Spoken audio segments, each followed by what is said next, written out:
बिस्मिल्लाहिर्रहमानिर्रहीम, अस्सलाम वालेकुम, सुबह बखैर, गुड मॉर्निंग।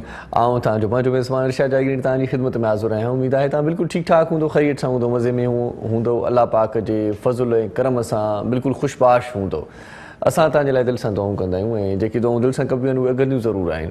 उमेद आहे त अॼु बि का न का नई कोशिशि कंदो ऐं कोशिशि कामयाबीअ जी कुंजी आहे। यकीन ॼाणो त का बि नाकामी तव्हांजी कामयाबी जो रस्तो रोके नथी सघे जेकॾहिं तव्हां में हिमत आहे, तव्हां में हौसलो आहे ऐं जेकॾहिं तव्हां कुझु न कुझु करण जा क़ाइल आहियो। कई मूं माण्हू अहिड़ा ॾिठा आहिनि जेकी बेरोज़गार बि आहिनि, जिन खे का जॉब बि न आहे, पर पोइ बि कंहिं न कंहिं किरत सां लॻल हूंदा आहिनि। पोइ किरत कहिड़ी हुजे, वॾा चवंदा आहिनि, सियाणा चवंदा आहिनि त बाबा ॻाल्हि इहा आहे त वांदे वेहण खां बेकार बि भली आहे। बेकार माण्हू न रहे, कुझु न कुझु करे, कंहिं माण्हूअ जे कंहिं कम में हथु वंडाए तॾहिं बि ठीकु आहे। मतिलबु बेकार वेहणु फ़ाइदेमंद न थींदो। ऐं घणा माण्हू पोइ वरी सुस्त रफ़्तारीअ जो शिकार थी करे जॾहिं सुम्ही पवंदा आहिनि, निंड कंदा आहिनि, आराम कंदा आहिनि या को कमु न कंदा आहिनि, त पोइ वरी उहे माण्हू जॾहिं तव्हां सां मिलंदा त उहे वरी पोइ पंहिंजी तकलीफ़ुनि खां बि तव्हांखे आगाह कंदा त चेल में सूरु आहे, मथे में सूरु आहे, हॾनि में सूरु आहे, बीमार आहियां, हली नथो सघां, घुमी नथो सघां, मानी थी वञे। बाबा ॻाल्हि इहा आहे त कुझु करे ई कोन थो त तुंहिंजो जेको ईअं खणी चऊं जेको इम्यून सिस्टम आहे या जेका तुंहिंजे कद बुत जी जेका ॻाल्हि आहे त जेकॾहिं तुंहिंजा हॾ ई निचुरंदा ऐं किथे घुमंदे फिरंदे कोन त पोइ मानी न हज़म थींदी ऐं नई वरी तोखे ॿी मानी वणंदी। सो इन जे करे कुझु न कुझु करणु इंतिहाई लाज़मी आहे। ऐं घणा माण्हू तव्हां ॾिठा हूंदा जेकी जिन जो शुमार वॾनि माण्हुनि में थिए थो, बल्कि वॾनि माण्हुनि खे न, ऐं सभिनी माण्हुनि खे चवां थो त जॾहिं बि का शइ खाऊं था या मानी खाऊं था या ईअं खणी चऊं त राति जो जेको पहर मिले थो त माण्हू वॉक कंदा आहिनि, घुमंदा आहिनि, फिरंदा आहिनि, माना को कमु न हूंदो आहे पर वॉक कंदा आहिनि। सो चवण जो मक़सदु इहो हूंदो आहे त कुझु न कुझु कजे ऐं कॾहिं कॾहिं हरकतुनि मां बरकत बि थी वेंदी आहे ऐं का न का अहिड़ी शइ तव्हांजे पले पइजी वेंदी आहे कुझु न कुझु कंदे कंदे। सो तव्हांखे उन मां तमामु घणियूं सफलताऊं मिली वेंदियूं आहिनि। तव्हां तमामु घणा ईअं खणी चऊं त सुठी सोच वारा बि थी वेंदा आहियो, सुठी राह ते बि अची वेंदा आहियो ऐं सुठे कंहिं जॉब सां बि लॻी वेंदा आहियो। चवंदा आहियो यार हीअ मां ईअं ई कयो हुयो ऐं पोइ अचानक माण्हुनि चयो त यार हीअ त तूं करे सघे थो। हिन खां पोइ मां इहो सिलसिलो शुरू कयो ऐं अॼु अलाह जो करम आहे, अॼु मूंखे गाॾी बि आहे, मूंखे बंगलो बि आहे, मूंखे हीअं बि आहे, मूंखे हूअं बि आहे। सो इहे सभु शयूं कुझु न कुझु करण सां आहिनि। ऐं कंहिं ॾाहे मूंखे बल्कि मां पढ़ियो हुयो, कंहिं ॾाहे ॾाढी सुठी ॻाल्हि कई हुई। उन चयो त जेकॾहिं तव्हां ग़रीब थी पैदा थिया आहियो, ग़रीब पैदा थिया आहियो त इन में तव्हांजो को बि कसूरु न आहे, पर जेकॾहिं तव्हां ग़रीब थी मरी वञो था त इन में सरासर तव्हांजो कसूरु आहे। इन में तव्हां पाण इनवाल आहियो, छो त तव्हां पंहिंजी हयाती में, पंहिंजी ज़िंदगीअ में तव्हां कुझु बि न कयो। घणा माण्हू असां अहिड़ा ॾिठा आहिनि जेकी पंहिंजे वालिदेन खे, पंहिंजनि अबनि ॾाॾनि खे, पंहिंजनि पेरेंट्स खे चवंदा रहंदा आहिनि, शिकायतूं कंदा रहंदा आहिनि या कंहिं महफ़िल में मिलंदा आहिनि या अची करे कचहरी कंदा आहिनि, चवंदा आहिनि असांजे अबे असांजे लाइ कुझु न कयो, असांजे ॾाॾे असांजे लाइ कुझु न कयो, असांजे चाचनि असांजे लाइ कुझु न कयो, मामा जेकॾहिं असांखे सपोर्ट कंदा त अॼु असां हिते हुजूं हा। इहा ई ॻाल्हि तव्हां खां पोइ वरी तव्हांजा पोइर कंदा तव्हांजी जेका फैमिली हूंदी, तव्हांजा जेके ॿार हूंदा उहे तव्हांजे लाइ अहिड़ा जुमिला बिल्कुलु चवंदा जेकॾहिं तव्हां कुझु बि न कयो आहे उन्हनि जे लाइ। सो पंहिंजे लाइ बि कुझु न कुझु कयो ऐं ईंदड़ नसुल जे लाइ बि कयो ऐं ईंदड़ ख़ानदान जे लाइ बि कयो। कुझु न कुझु करणु इंतिहाई लाज़मी आहे। ऐं जेकॾहिं ईअं ई हूंदो बसि ईअं ज़िंदगी, के माण्हू अहिड़ा हूंदा आहिनि जेके ईअं बसि ईअं गुज़ारींदा रहंदा आहिनि, सुबुह थींदी आहे वरी शाम थींदी आहे, राति निंड करे वरी सुबुह जो ईअं ई उथी पवंदा आहिनि। को उन्हनि जो मिशन न हूंदो आहे, को उन्हनि जो गोल न हूंदो आहे, का आइडिया उन्हनि खे न हूंदी आहे त अॼु असांखे करिणो छा आहे, असांखे कहिड़ी मंज़िल ते पहुचणो आहे। कई नौजवान मां अहिड़ा ॾिठा आहिनि, कई वालिदेन अहिड़ा ॾिठा आहिनि जेकी बाक़ाइदा प्रॉपर नमूने सां ज़िंदगीअ जी तरतीब खे ज़िंदगी जे गाॾे खे हलाईंदा आहिनि ऐं उन्हनि खे ख़बर हूंदी आहे त हिन साल मूंखे हीउ गोल पूरो करिणो आहे, हिन साल मूंखे हीअ मंज़िल वठणी आहे, हिन साल मूंखे जेकॾहिं इहो प्रमोशन मुंहिंजो न थियो त पोइ मज़ो न थींदो। उनजे लाइ जुस्तजू कंदा आहिनि, उनजे लाइ स्ट्रगल कंदा आहिनि, उनजे लाइ राह हमवार करण जी कोशिशि कंदा आहिनि। ऐं जेकी वास्तेदार माण्हू हूंदा आहिनि, जिन वटां इहो कमु थींदो आहे त उन्हनि सां सुठा लाॻाप रखंदा आहिनि ऐं सुठो इल्मु रखंदा आहिनि, सुठी पढ़ाई कंदा आहिनि। उनखां पोइ उहा मंज़िल माण में यकीननि कामयाबु थी वेंदा आहिनि। कॾहिं कॾहिं चैलेंजिस बि वठंदा कयो माण्हू, कॾहिं कॾहिं ईअं बि थींदा आहिनि जो कोई जेकॾहिं उन्हनि खे को तानो ॾेई विझंदो आहे त यार तूं कंहिं कम जो न आहे, त उन में बि हौसलो थी पवंदो आहे। उन मां बि तव्हां पॉज़िटिव सोच रखंदा कयो, उनखां पोइ तव्हांखे हिमत ईंदी, तव्हांखे ताक़त ईंदी, तव्हां कुझु न कुझु कंहिं न कंहिं मक़ाम ते पहुची वेंदो। सो बहरहाल चवण जो मक़सदु इहो हुयो त वेठे वर न पवनि ऐं सुते मिलनि न सुपरी। सो वेहण सां कुझु बि न आहे। ऐं जिन माण्हुनि कखु भञी ॿीणो बि न कयो आहे उहे ज़िंदगीअ में कॾहिं बि कामयाबु न थींदा। हर माण्हू सोनो चमचो खणी करे पैदा न थींदो आहे। के माण्हू ॼमंदे ॼाम हूंदा आहिनि, के माण्हू ॼमंदे अमीर हूंदा आहिनि, छो त उन्हनि जे वालिदेन तमामु घणी स्ट्रगल कई आहे ऐं पंहिंजे ख़ानदान जे लाइ, पंहिंजी फैमिली जे लाइ तमामु घणो कुझु करे छॾियो आहे। ऐं उन्हनि जा जेकी ॿार आहिनि उहे उनखे संभाले सघनि था या न सघनि था, इहो हिकिड़ो ॿियो अलॻि टॉपिक आहे। पर चवण जो मक़सदु वरी बि इहो आहे त कुझु न कुझु कजे ऐं कुझु न कुझु करण सां ई कुझु न कुझु थी थो। ऐं बाक़ी ईअं ॾिसो था त माहौल कहिड़ो आहे, हालतूं कहिड़ियूं आहिनि, रोज़गार जा वसीला घटि आहिनि ऐं पाण समूरा माण्हू केॾी ॾुखियाईअ जो शिकार थी विया आहियूं मुख़्तलिफ़ वबाउनि खां पोइ।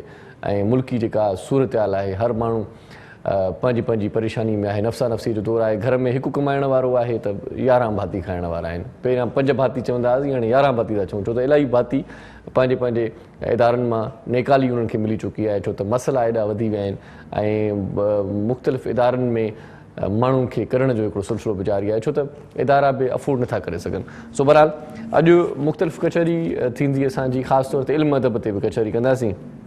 मूंखे यादि आहे त को ज़मानो अहिड़ो बि हुयो, माज़ी क़रीब जी ॻाल्हि कंदा आहियूं पाण अक्सर, त माण्हू किताब ॾाढे शौक़ सां पढ़ंदा हुया। हाणे पढ़नि था पर अलाए जे छो उहे नज़र कोन था अचनि, अलाए कीअं किथे था पढ़नि। अॻे लाइब्रेरियुनि में वॾी रश हूंदी हुई ऐं मूंखे यादि आहे आउं जॾहिं ख़ैरपुर मीरस वारी लाइब्रेरी हज़रत सचल सरमस लाइब्रेरी वेंदो हुउसि त सची ॻाल्हि इहा आहे, सची थो तव्हांखे ॿुधायां त मूंखे वेहण जी जॻह न मिलंदी हुई, मतिलबु सीट ख़ाली न हूंदी हुई, छो त एतिरा हुते शागिर्द पढ़ंदा हुया, एतिरा माण्हू अची करे अख़बारूं रिसाला मैगज़ीन्स पढ़ंदा हुया जो इंतज़ारु करिणो पवंदो हुयो त को माण्हू उथे त उते अची वेही करे मां बि कुझु न कुझु पढ़ां। सो हाणे उते वीरानियूं आहिनि, छो आहिनि? इंटरनेट जो अचणु आहे, मोबाइल जो अचणु आहे या को ॿियो सबबु आहे, इन ते पाण ॻाल्हाईंदासीं। पर सुठो अदब बि सरिजे पियो, तमामु घणा सुठा किताब बि अचनि पिया ऐं सुठा असांजा लेखक शाइर अदीब पंहिंजे पंहिंजे हिसे जो किरदारु अदा कनि था। उन्हनि अदीबनि शाइरनि ऐं लेखकनि मंझां हिकिड़ो महिमान असांजो अॼु दोस्त असांजे प्रोग्राम में बि थोरी देरि में तव्हां सां हुनजी मुलाक़ात कराईंदासीं। पर सभ खां पहिरियां हुनजे हिकु किताब जी तव्हां सां मुलाक़ात करायूं। किताब जो नालो आहे उम्मीद जो किरणो। ॾाढो सुठो किताबु आहे ऐं किताब जो लेखक केरु आहे, जेकॾहिं तव्हांजी दीद सुठी आहे त तव्हां हिन किताब ते लेखक जो नालो बि पढ़ी सघो था।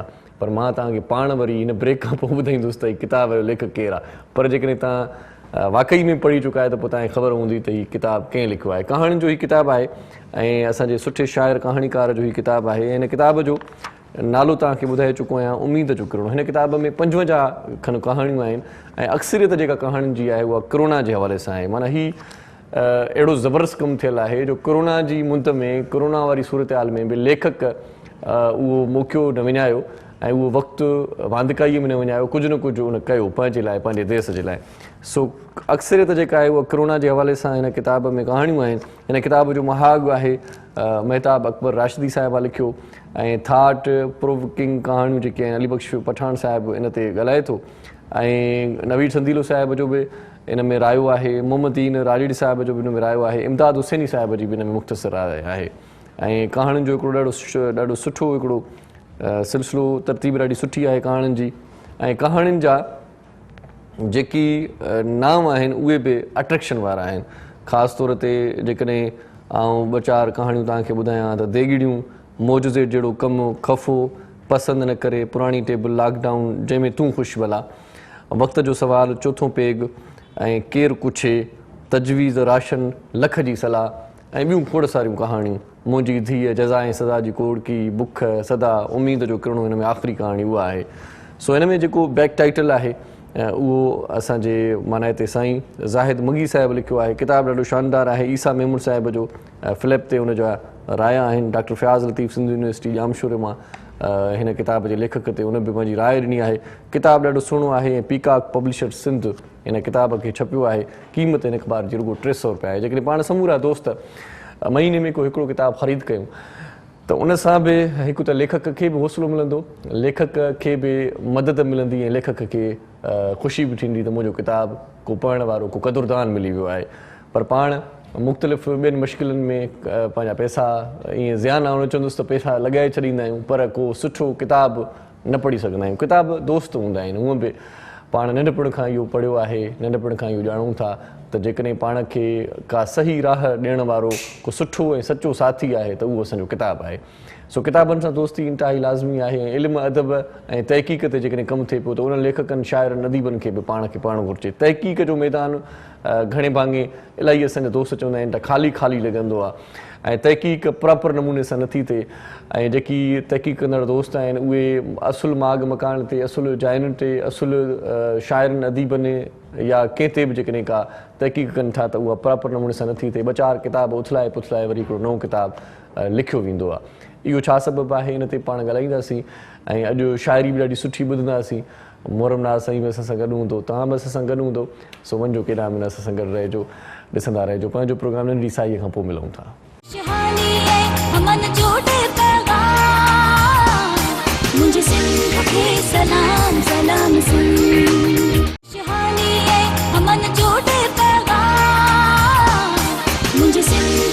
सलाम सलाम जी भलीकार चऊं था तव्हांखे पंहिंजो प्रोग्राम सलाम सिंध में तव्हांजी वॾी महिरबानी आहे। तव्हां असां सां जुड़ियल आहियो। अॼु असां इंट्रो में जेका ॻाल्हि कईसीं किताबनि जी, इन हवाले सां मुअज़्ज़ महिमान असां सां गॾु आहे ऐं उमेद जो किरणो जंहिंजो तारीफ़ तव्हां सां कराए चुको आहियां। हाणे तव्हांखे ॿुधाए छॾियां थो त हीउ किताबु असांजे नाले वारे शाइर ऐं कहाणीकार ऐं एसोसिएट प्रोफेसर साईं मोहम्मद अली पठान साहिब जो ही किताबु आहे ऐं मोहम्मद अली पठान साहिब जा 40 खां वधीक किताब अञा अणछपियल पिया आहिनि। इहो तव्हां असांजे लाइ सरप्राइज़ आहे त उहे किताब अनक़रीब मार्केट में बि अचण वारा आहिनि। सो भलीकार चऊं था पाण मोज़ साईं मोहम्मद अली पठान साहिब खे पंहिंजे प्रोग्राम में। अस्सलाम वालेकुम साईं, कीअं आहियो साईं? ठीकु आहियो? सभ खां पहिरियां त पंहिंजी तबियत जो हाल हवालियो, छो त घणे भाङे दोस्तनि खे उल्को आहे ऐं तव्हांजे बारे में इहा ख़बर बि विच में गर्दिश करे रही हुई त तव्हांखे साह जी तकलीफ़ बि हुई ऐं एंजियोप्लास्टी बि तव्हां कराई आहे। सो हाणे छा पिया महसूसु कयो, कीअं आहे तव्हांजी तबियत? सर इलाजु हले थो पियो। अच्छा, डॉक्टर अनीस रहमान मेमून आहे हार्ट जो स्पेशलिस्ट उनजो, ऐं प्लस जेको आहे सलाहुद्दीन अफ़सर आहे उहो चेस्ट जो डॉक्टर आहे, उन्हनि जो इलाजु 2 सालनि खां वठी जारी आहे। अच्छा अच्छा, हाणे फ़रहत में आहियो, सुठी तबियत आहे? इलाजु हले थो पियो, बहितर आहे। उहे जेके आहिनि दवाऊं वग़ैरह माण्हू वक़्त सर वठे थो पियो, वॉक कजे थी ऐं उन सां माना इहा रोक आहे। पर हाणे ज़ाहिर आहे उहो इलाजु प्रॉपर नमूने सां मुस्तक़िल थी वियो आहे। सही सही, त इहा शइ आहे माशाल्लाह। पर इहो तव्हांखे शिकायत त न आहे न ॿियनि अदीबनि शाइरनि वांगुरु सकाफ़त खाते सार न लधी? साईं सकाफ़त खाते इहो थींदो अथव अक्सर, इहा उन्हनि जी महिरबानी आहे जो उन्हनि यानी जीअं मूंखे जेको आहे दिलि जो दौरो पियो लाड़काणे में, त उन्हनि जेको आहे उहो मुंहिंजी सहायता कई ऐं मूंखे जेको आहे हिते NMC में उन्हनि जेको आहे दाख़िल कयो ऐं तक़रीबन कुझु ॾींहं जेके मां रहियोसि ICU में या उते वार्ड में, उहा सॼो जेको आहे उन्हनि इलाजु मुआवज़े जो सॼो ख़र्चु कयो। उन खां पोइ जेको आहे उहो मूंखे उन्हनि ऐलान कयो त तव्हांखे फॉरएवर लाइ असां इलाज जूं सहूलियतूं बि ॾींदासीं। पोइ कुझु महीना उन्हनि उहे सहूलियतूं मूंखे इलाज जूं ॾिनियूं, पर बाद में उहो उन्हनि बंदि करे छॾियो। ऐं उहो बंदि इहो चई कयूं त तव्हां जीअं त उहो जेको आहे साहिब हैसियत आहियो ऐं तव्हां जेको आहे उहो प्रोफेसर आहियो, उन करे तव्हां जेको आहे पंहिंजो ख़र्चु पाण बर्दाश्त कयो, असां हाणे तव्हांजी हेल्प नथा करे सघूं। माना नंढे मामले ते तव्हां पाण ख़र्चु कयो, बाक़ी जेकॾहिं को वॾो मामिलो थियो, वॾी का परेशानी थी त पोइ सकाफ़त खातो मिड़ी तव्हां सां गॾु हूंदो? जी जी, पर जेकी सकाफ़त खाते ते आङुरियूं खजनि थियूं त साबित थी वियो त सार लहे थो सकाफ़त। हा, सूरत हाल इहा आहे त मुंहिंजी त तबियत सही न आहे, पर मुंहिंजे वाइफ जी बि सभु तबियत सही न आहे।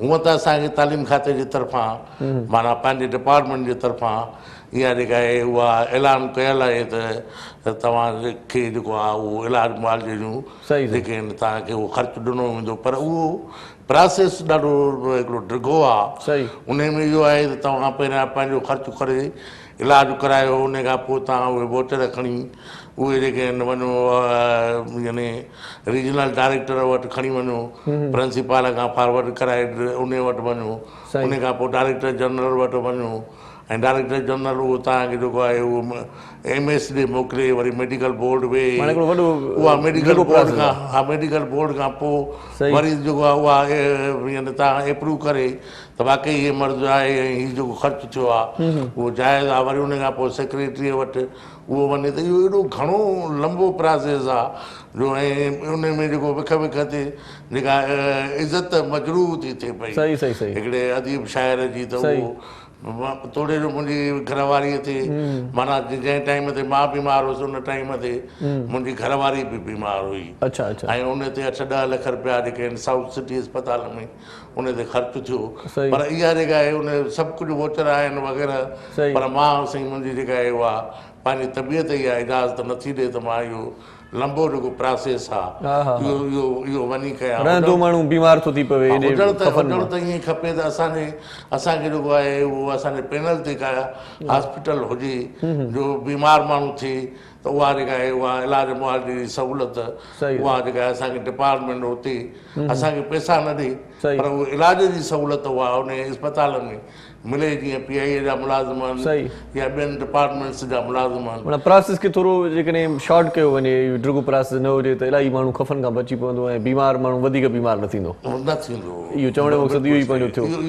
त जेके बि इहे वस वारा माण्हू आहिनि जेके ॿुधनि था त कंहिं बि बीमार माण्हूअ जे लाइ पाण वटि ॾिसो था त हूअं बि पाण सरकारी अस्पताल में ई वञूं था त OPD ते ई एॾी रश हूंदी आहे जो बीमार माण्हू बीह न सघंदा आहिनि माना उनजे लाइ या त 2-4 कतारूं हुजनि या डॉक्टर वधीक हुजनि या जेकी पर्ची कटींदड़ आहिनि उहे वधीक हुजनि उन तइदाद वधीक हुजे हल त इहो ई आहे पर जेकॾहिं लंबी ड्रिगी के माण्हू आउं ॾिसंदो आहियां त अस्पतालुनि में सुबुह जो सवेर वेंदा आहिनि 7 बजे सिर्फ़ु इन जे करे मक़सद जे करे त वेंदासीं त पहिरियां बीहंदासीं लाइन में न बीहणो पवंदो देरि थी वेंदी त पोइ वॾी रश थी वेंदी ऐं असां फासी पवंदासीं माना घरां निकिरंदा ई इन जे करे आहिनि सवेर वञूं त मतिलबु पर्ची मिली वञे असांखे ॾुखियाई आहे ॾिसो त माण्हू जेको पघारदार माण्हू आहे उहो घर में ई पूरो आहे हाणे उहे जेके आहिनि उहो माण्हू उहो पहिरियां 8-10 लख रुपया उहे कर्ज़ु खणे इलाज जे लाइ उन खां पोइ उहो इलाजु कराए उन खां पोइ उन कर्ज़ु लाहिण लाइ इहो ड्रिगो जेको प्रोसेस मां तव्हांखे ॿुधायो इहो ॾाढो मुश्किल आहे जेकॾहिं उनखे उनजे पैनल ते उहा जेका अस्पताल हुजे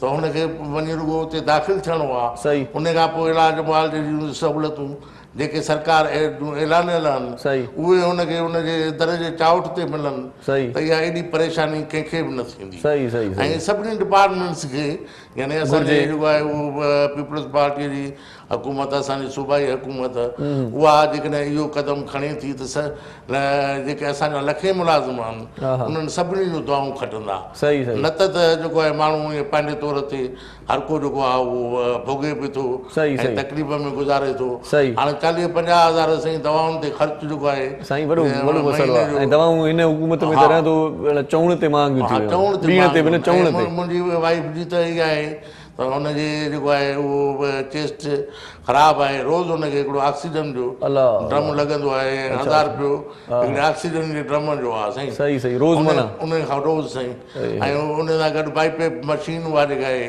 उहा ऑक्सीजन जे ड्रम सां उहा जेका आहे उन जेका उन कार्बन डाइऑक्साइड कढंदी आहे जंहिंजे करे उहा जेका आहे ज़िंदा आहे ऐं जेका आहे उहा मुंहिंजी वाइफ जो मूंसां साथ आहे उहा जेका आहे उन जे चवण ते हक़ीक़त जी ॻाल्हि में मां हुनखे जेको आहे उहा सभई औरतुनि खां मुख़्तलिफ़ आहे इन लिहाज़ खां त उन जेको आहे उहो जॾहिं मुंहिंजो लिटरेचर जॾहिं ॻंढियूं बदल खोड़ ॾिठा घर में ऐं किताब जेके आहिनि उहे छपजनि कोन पिया त मुंहिंजे ज़ाल चयो त तोखे कंहिं बि सूरत में किताब छपाइणु खपनि छाकाणि जो जेकॾहिं तूं हेठि मथे थिए त मां त किताबनि सां मुंहुं न ॾेई सघंदुसि मूंखे ख़बर न आहे त तुंहिंजा किताबनि में कहिड़ी शइ आहे जेका आहे उहा कीअं मंदर ते अची उन करे पंहिंजे हथनि सां हिकिड़ो टुकड़ो हिकु पने ते आहे त ॿियो टुकड़ो वरी चोथे पने ते आहे उन करे पंहिंजी ज़िंदगीअ में पंहिंजे किताबनि खे सहेड़ी ऐं उहो छपाइण जी कोशिशि कर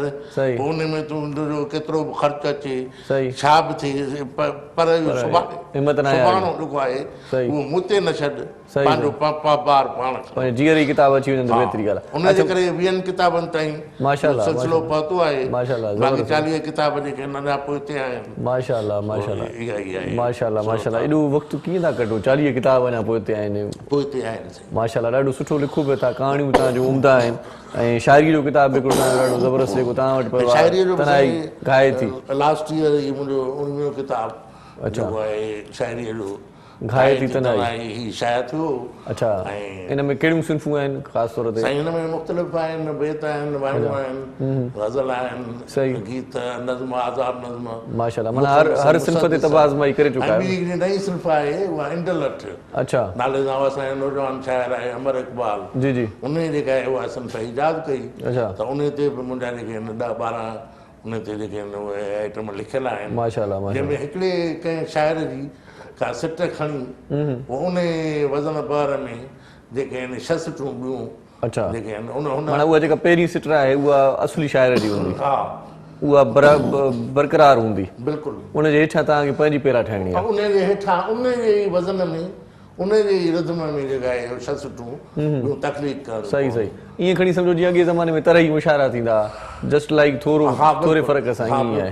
सही सही सही सही पर ही उनजो नओं फॉर्म आहे हा हा हा ऐं जेको ॾाढो हिकिड़ो मुनफ़रद आहे सही सही ऐं केतिरा नौजवान उन ते तब आज़माई कनि था। सही त मूं बि जॾहिं उहा सिन्फ़ पढ़ी त मूंखे मज़ो अची वियो। हा उन मज़ो ॾिनो। पंहिंजी का क्रिएशन अञा पंहिंजो को दिमाग़ लॻायो अथव त मां बि का शइ ॾियां, नई शइ ॾियां, मूं को नओं तजुर्बो?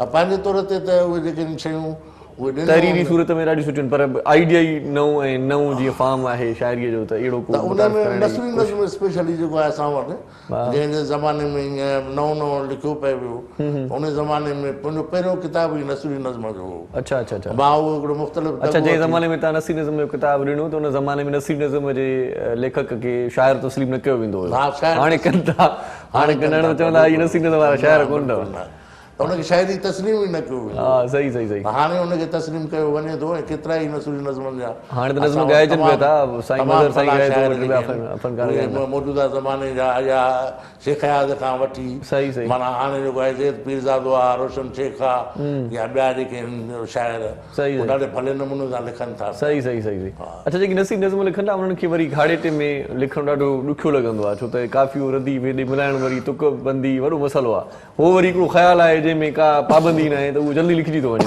असल में शायदि नसरी नज़्म आहे ई ख़्याल जी शइ। हा हा उन में जेकॾहिं ख़्यालु आहे त पोइ मज़ो आहे, उहो ख़्याल खे ई जेको आहे उन ते मतिलबु हिकिड़ो ज़ोर ॾेई लेखक उहो लिखे थो ऐं उहो मुतासिर बि अनोखो ख़्याल ई करे थो। सही सही आख़िर में जेकी हुनजूं सिटूं हूंदियूं आहिनि न माना कहाणीअ जो जेको एंड आहे या नसीर नज़्म जी जेका पुॼाणी आहे उहा शानदार हुजणु घुरिजे। उहा शानदार पर सॼो नसरी नज़्म माना पहिरीं सिट खां हिकु साह में माण्हूअ खे खयूं हलंदो आख़िरी वञी जेको आहे पुॼाणीअ ताईं किनारे ताईं वञी अच्छा हिकिड़ो आहे नसरी नज़्म ॿियो आहे ख़ाली नज़्म, इन्हनि ॿिन्ही में फ़र्क़ु छा आहे? ख़ाली नज़्म जेको आहे उहो वज़न बहर ते लिखियो थो वञे। अच्छा अच्छा ऐं उन में पाबंदी आहे, उन में काफ़िया मिलाइजनि था, किथे किथे काफ़िया मिलाइजनि था, ॿिनि सिटुनि खां काफ़िया बि मिलाइजनि था, उन में रतीब बि हुजे थो, इहे शयूं। वरी आज़ाद नज़्म जेको आहे उहो बि अरूज़ी बहर वज़न खां सवाइ लिखी नथो सघे। अच्छा अच्छा अच्छा त आज़ाद नज़्म उन में बि उहा जेका आहे उहा रवानी उहा हुजणु खपे। सही सही जीअं मुंहिंजो हिकिड़ो नज़्म हिकिड़ो मूंखे यादि अचे थो पियो त ईअं जीअं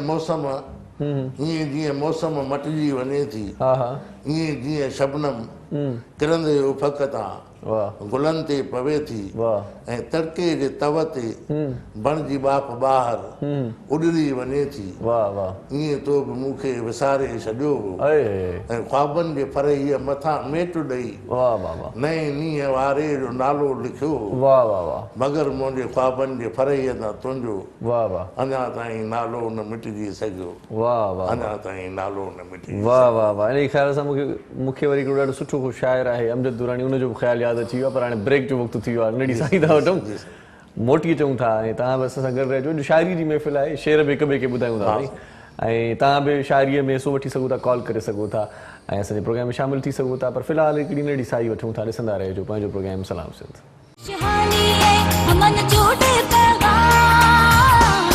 मुझे सिंध के सलाम सलाम सिंध, शहानी है अमन जोड़े पैगाम, मुझे सिंध के सलाम सलाम सिंध। जी सलाम सिंध में एक बार वरी तव्हांखे भलीकार चऊं था ऐं प्रोग्राम में तव्हां ॾिठो पे असांजो मोज़िज़ महिमान एसोसिएट प्रोफेसर मोहम्मद अली पठान साहिब और असां कचहरी असांजी जारी हुई पर हिन वक़्तु हिन लम्हे हिन प्रोग्राम जो हिकिड़ी ॿी शख़्सियत बि हिसो थी चुका आहिनि ऐं उनखे पाण भलीकार चवंदासीं पाकिस्तान पीपल्स पार्टी सां उन्हनि जो तालुक़ु आहे जॾहिं बि असांजे प्रोग्राम में ईंदा आहिनि ख़ासि तौर ते सियासी माहौल ते हिकिड़ी गहरी नज़र ऐं सुठो तर्जियो करे पोइ वेंदा आहिनि सो भलीकार चऊं था नईम आवान साहिब खे अस्सलाम वालेकुम जी अस्सलाम कीअं आहियो नईम साहिब ठीकु आहियो ख़ैरियत सां मज़े में तव्हां थोरी सिंधी बि ॻाल्हायो नी हाँ न सिंधी सिंध में रहणो आहे सिंधी सिखणी पवंदी ॿिया ख़ैरनि तबियत ईंदी आहे सिंधी थोरी बहुत जेको आहे न बस डेटर ते अची जेको आहे न उहो फासी वेंदो आहियां बाक़ी जेको आहे न कमु सही आहे तक़रीबन सही बसि इहो कमु हली वेंदो हा इंशाल्लाह ताला ऐं मरम साईं बि असां सां गॾु आहे मरम साईं तव्हांखे भलीकार चऊं था माशाल्लाह अॼु बाक़ाइदा सुठा लॻो था सुठा लॻो था माशाल्लाह या साईं तव्हांजी नज़र आहे मूं ते पई आहे वॾी ॻाल्हि आहे न साईं अॼु बाक़ाइदा मूंखे फीडबैक जेको आयो आहे चवंदा मोहरम साईं अॼु चिमके थो मां चयो अॼु ख़ुशी मिली हूंदी अलाह साईं तव्हांखे ख़ुशियुनि में सलामत रखे तो नहीं भाई क्या हो रहा है ये जलसे जुलूसों से फारिग हुए या नहीं हुए अभी कितने धरने देने कितने जलसे करने हुकूमत को टफ टाइम कितना देना है पहले सुनते थे कि भाई दिसंबर में जाने वाली है जनवरी में जाने वाली है फरवरी का महीना आने वाला है तो क्या सूरत हाल है सूरत हाल जो है वो आपके सामने ही है जरदारी साहब की मुफाहमती पॉलिसी काम कर रही है कोई देखिए बात ये है कि कोशिश तो की है कि बात ये है कि रूल ऑफ लॉ की बात करें आइन की बालादस्ती की बात करें और पार्लियामेंट की बात करें लेकिन हुकूमत जिस वक्त मौजूद है वो पार्लियामेंट को गालियां देने वाली हुकूमत और जो पार्लियामेंट को जिस तरीके से वो इस वक्त भी इंटरटेन कर रहे हैं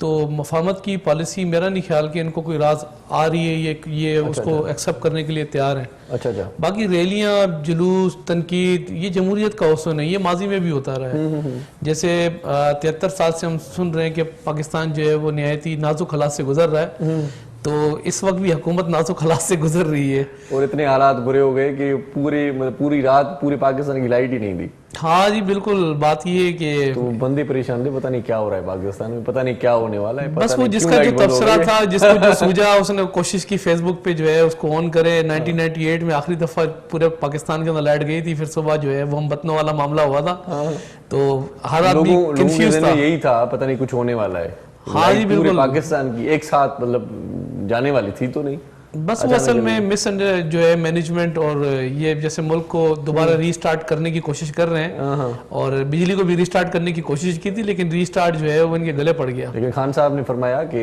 ये पिछली हुकूमतों की वजह से ये हुआ ब्रेक डाउन इतना बड़ा बस वो असल में और तो कुछ समझ नहीं आता है तो फिर इनको समझ आता है वो पिछली हुकूमतें जो है उन्हीं की वजह से सारा कुछ इस मुल्क में हो रहा है अभी इस वक्त अगर पिछली हुकूमतें हैं तो लाजमी सी बात है अंडा मुर्गी के रेट एक ही है ना इस वक्त तो एक वो अंडा था जो हुकूमत पिछली जो हुकूमत थी वो दे के गई थी 10 रुपए का 8 रुपए का अंडा और इस वक्त जो है वो 20 का और 22 रुपए का एक अंडा है भाई देसी अंडा 35 रुपए का मिल रहा है हाँ जी 35 रुपए का अंडा मिल रहा है तो पिछली हुकूमतें 47 की चीनी दे के गई थी आज फरिश्ते आ गए आज तो 115 की चीनी है फिर 42 का आटा दे के गए थे 75 रुपए का आटा है पिछली हुकूमतें थी इनको दे के गई थी बिजली 8 रुपए की 22 रुपए की आज फिर मेरा ख्याल है कोई जो है वो नेपरा ने कहा है कि मजीद 1 रुपया और कुछ यूनिट बनेंगे हाँ कुछ बढ़ेंगे तो अभी 22 रुपए पे यूनिट लेके गए हैं पिछली हुकूमतें चोर थी तो डॉलर 115 पे देके गई थी अभी फरिश्ते हैं 100 जो है वो 60 पे माशाल्लाह डॉलर लेके गए पिछली हुकूमतें चोर थी इनको 47,000 रुपए तोला सोना देके गई थी आज 1,30,000 पे लेके गए तो ये पिछली हुकूमतें ही और तो कुछ नहीं इनके किराए के जो तर्जुमान है वो पिछले 27 महीने से ये बात बता रहे हैं कि पिछली हुकूमतें चोर थी हालांकि ये काम जो है वो वजीर आजम का नहीं होता है लेकिन वजीर आजम साहब खुद मान रहे हैं कि हमारी तैयारी नहीं थी और हम आ गए इक़्तिदार में अब पता चला कि आना चाहिए लेकिन तैयारी के साथ आना चाहिए पिछली मतलब अगली मर्तबा अगर आए तो तैयारी के साथ आएंगे बस वो अगली दफा के लिए तो अभी आप मीटर में इलेक्शन कराओ तो बल्ले के नजदीक अगर 1 किलोमीटर भी कोई नजदीक चला जाए तो मैं भी यही हूँ और आप भी यही है और तब्दीली जो इस वक्त बात ये जो चेंज आया ना मुल्क के अंदर अभी तब्दीली और महंगाई जो स्टार्ट हुई है बल्ले के जो ऊपर के हथे की साइड से स्टार्ट हुई है अभी तो पूरा बल्ला बाकी है अभी अवाम जो है वो महसूस करेगी कि बल्ला जो है ना वो नीचे तक तब्दीली लेकर आएगा तो इस वक्त अवाम ही करिए हमारा क्या कसूर है आपकी तैयारी नहीं थी हमने क्या गलती कर दी हमें तो सुनहरे ख्वाब आपने दिखाए थे वो सुनहरे ख्वाब लाजमी सी बात है आप आवाम जो है हमारी वो आवाम भी कहती है कि जो है वो चेंज मिलना चाहिए आहिस्ता ऐसा नहीं भाई आवाम की खामोशी भी टूट रही है मेरे ख्याल से क्योंकि लोग आ रहे हैं बता रहे हैं और एक मतलब वो बातें जो हैं वो डिस्कस रूम से ओताक से या बैठक से बढ़ के आगे शहरों तक पहुंच गई है बात ابھی تو بات یہ ہے کہ اگر کہیں 4 بزرگ بیٹھے ہیں تو وہ تبصرہ موجودہ حکومت پہ کر رہے ہیں, اگر کوئی نوجوان بیٹھے ہیں تو وہ بھی حکومت پہ جو ہے وہ تنقید کر رہے ہیں. اصل میں بات یہ کہ بے روزگاری کی سطح میں نہیں, اسد عمر کہتا ہے کہ 1,35,00,000 لوگ بے روزگار تقریباً ہو گئے ہیں اس ملک کے اندر. اگر 1,45,00,000 لوگ بے روزگار ہو گئے ہیں تو آپ اندازہ لگائیں تو پھر کس پہ ڈسکس ہوگی, تو حکومت پہ ڈسکس ہوگی. اس وقت معیشت کی جو صورتحال ہے, اس وقت جی ٹی پی ریٹ ہمارا 0 پہ ہم کھڑے ہوئے ہیں. جو جی ٹی پی ریٹ صرف زرداری نے ایک منصوبہ دیا تھا اس ملک کو سی پیک کا, جو گوڈ گفٹڈ ہمیں اللہ پاک نے گوادر پورٹ دیا, اور سی پیک کے لیے جو ہمارا ورلڈ بینک تھا, جو ایشین بینک تھا, وہ خود یہ کہہ رہا تھا کہ 2023 تک یہ سی پیک آپ کا تمام قرضہ اتارے گا اور جی ٹی پی ریٹ ملک کا 12.8 پہ جائے گا, یعنی کہ ہم سنگاپور کے ساتھ کھڑے ہوں گے.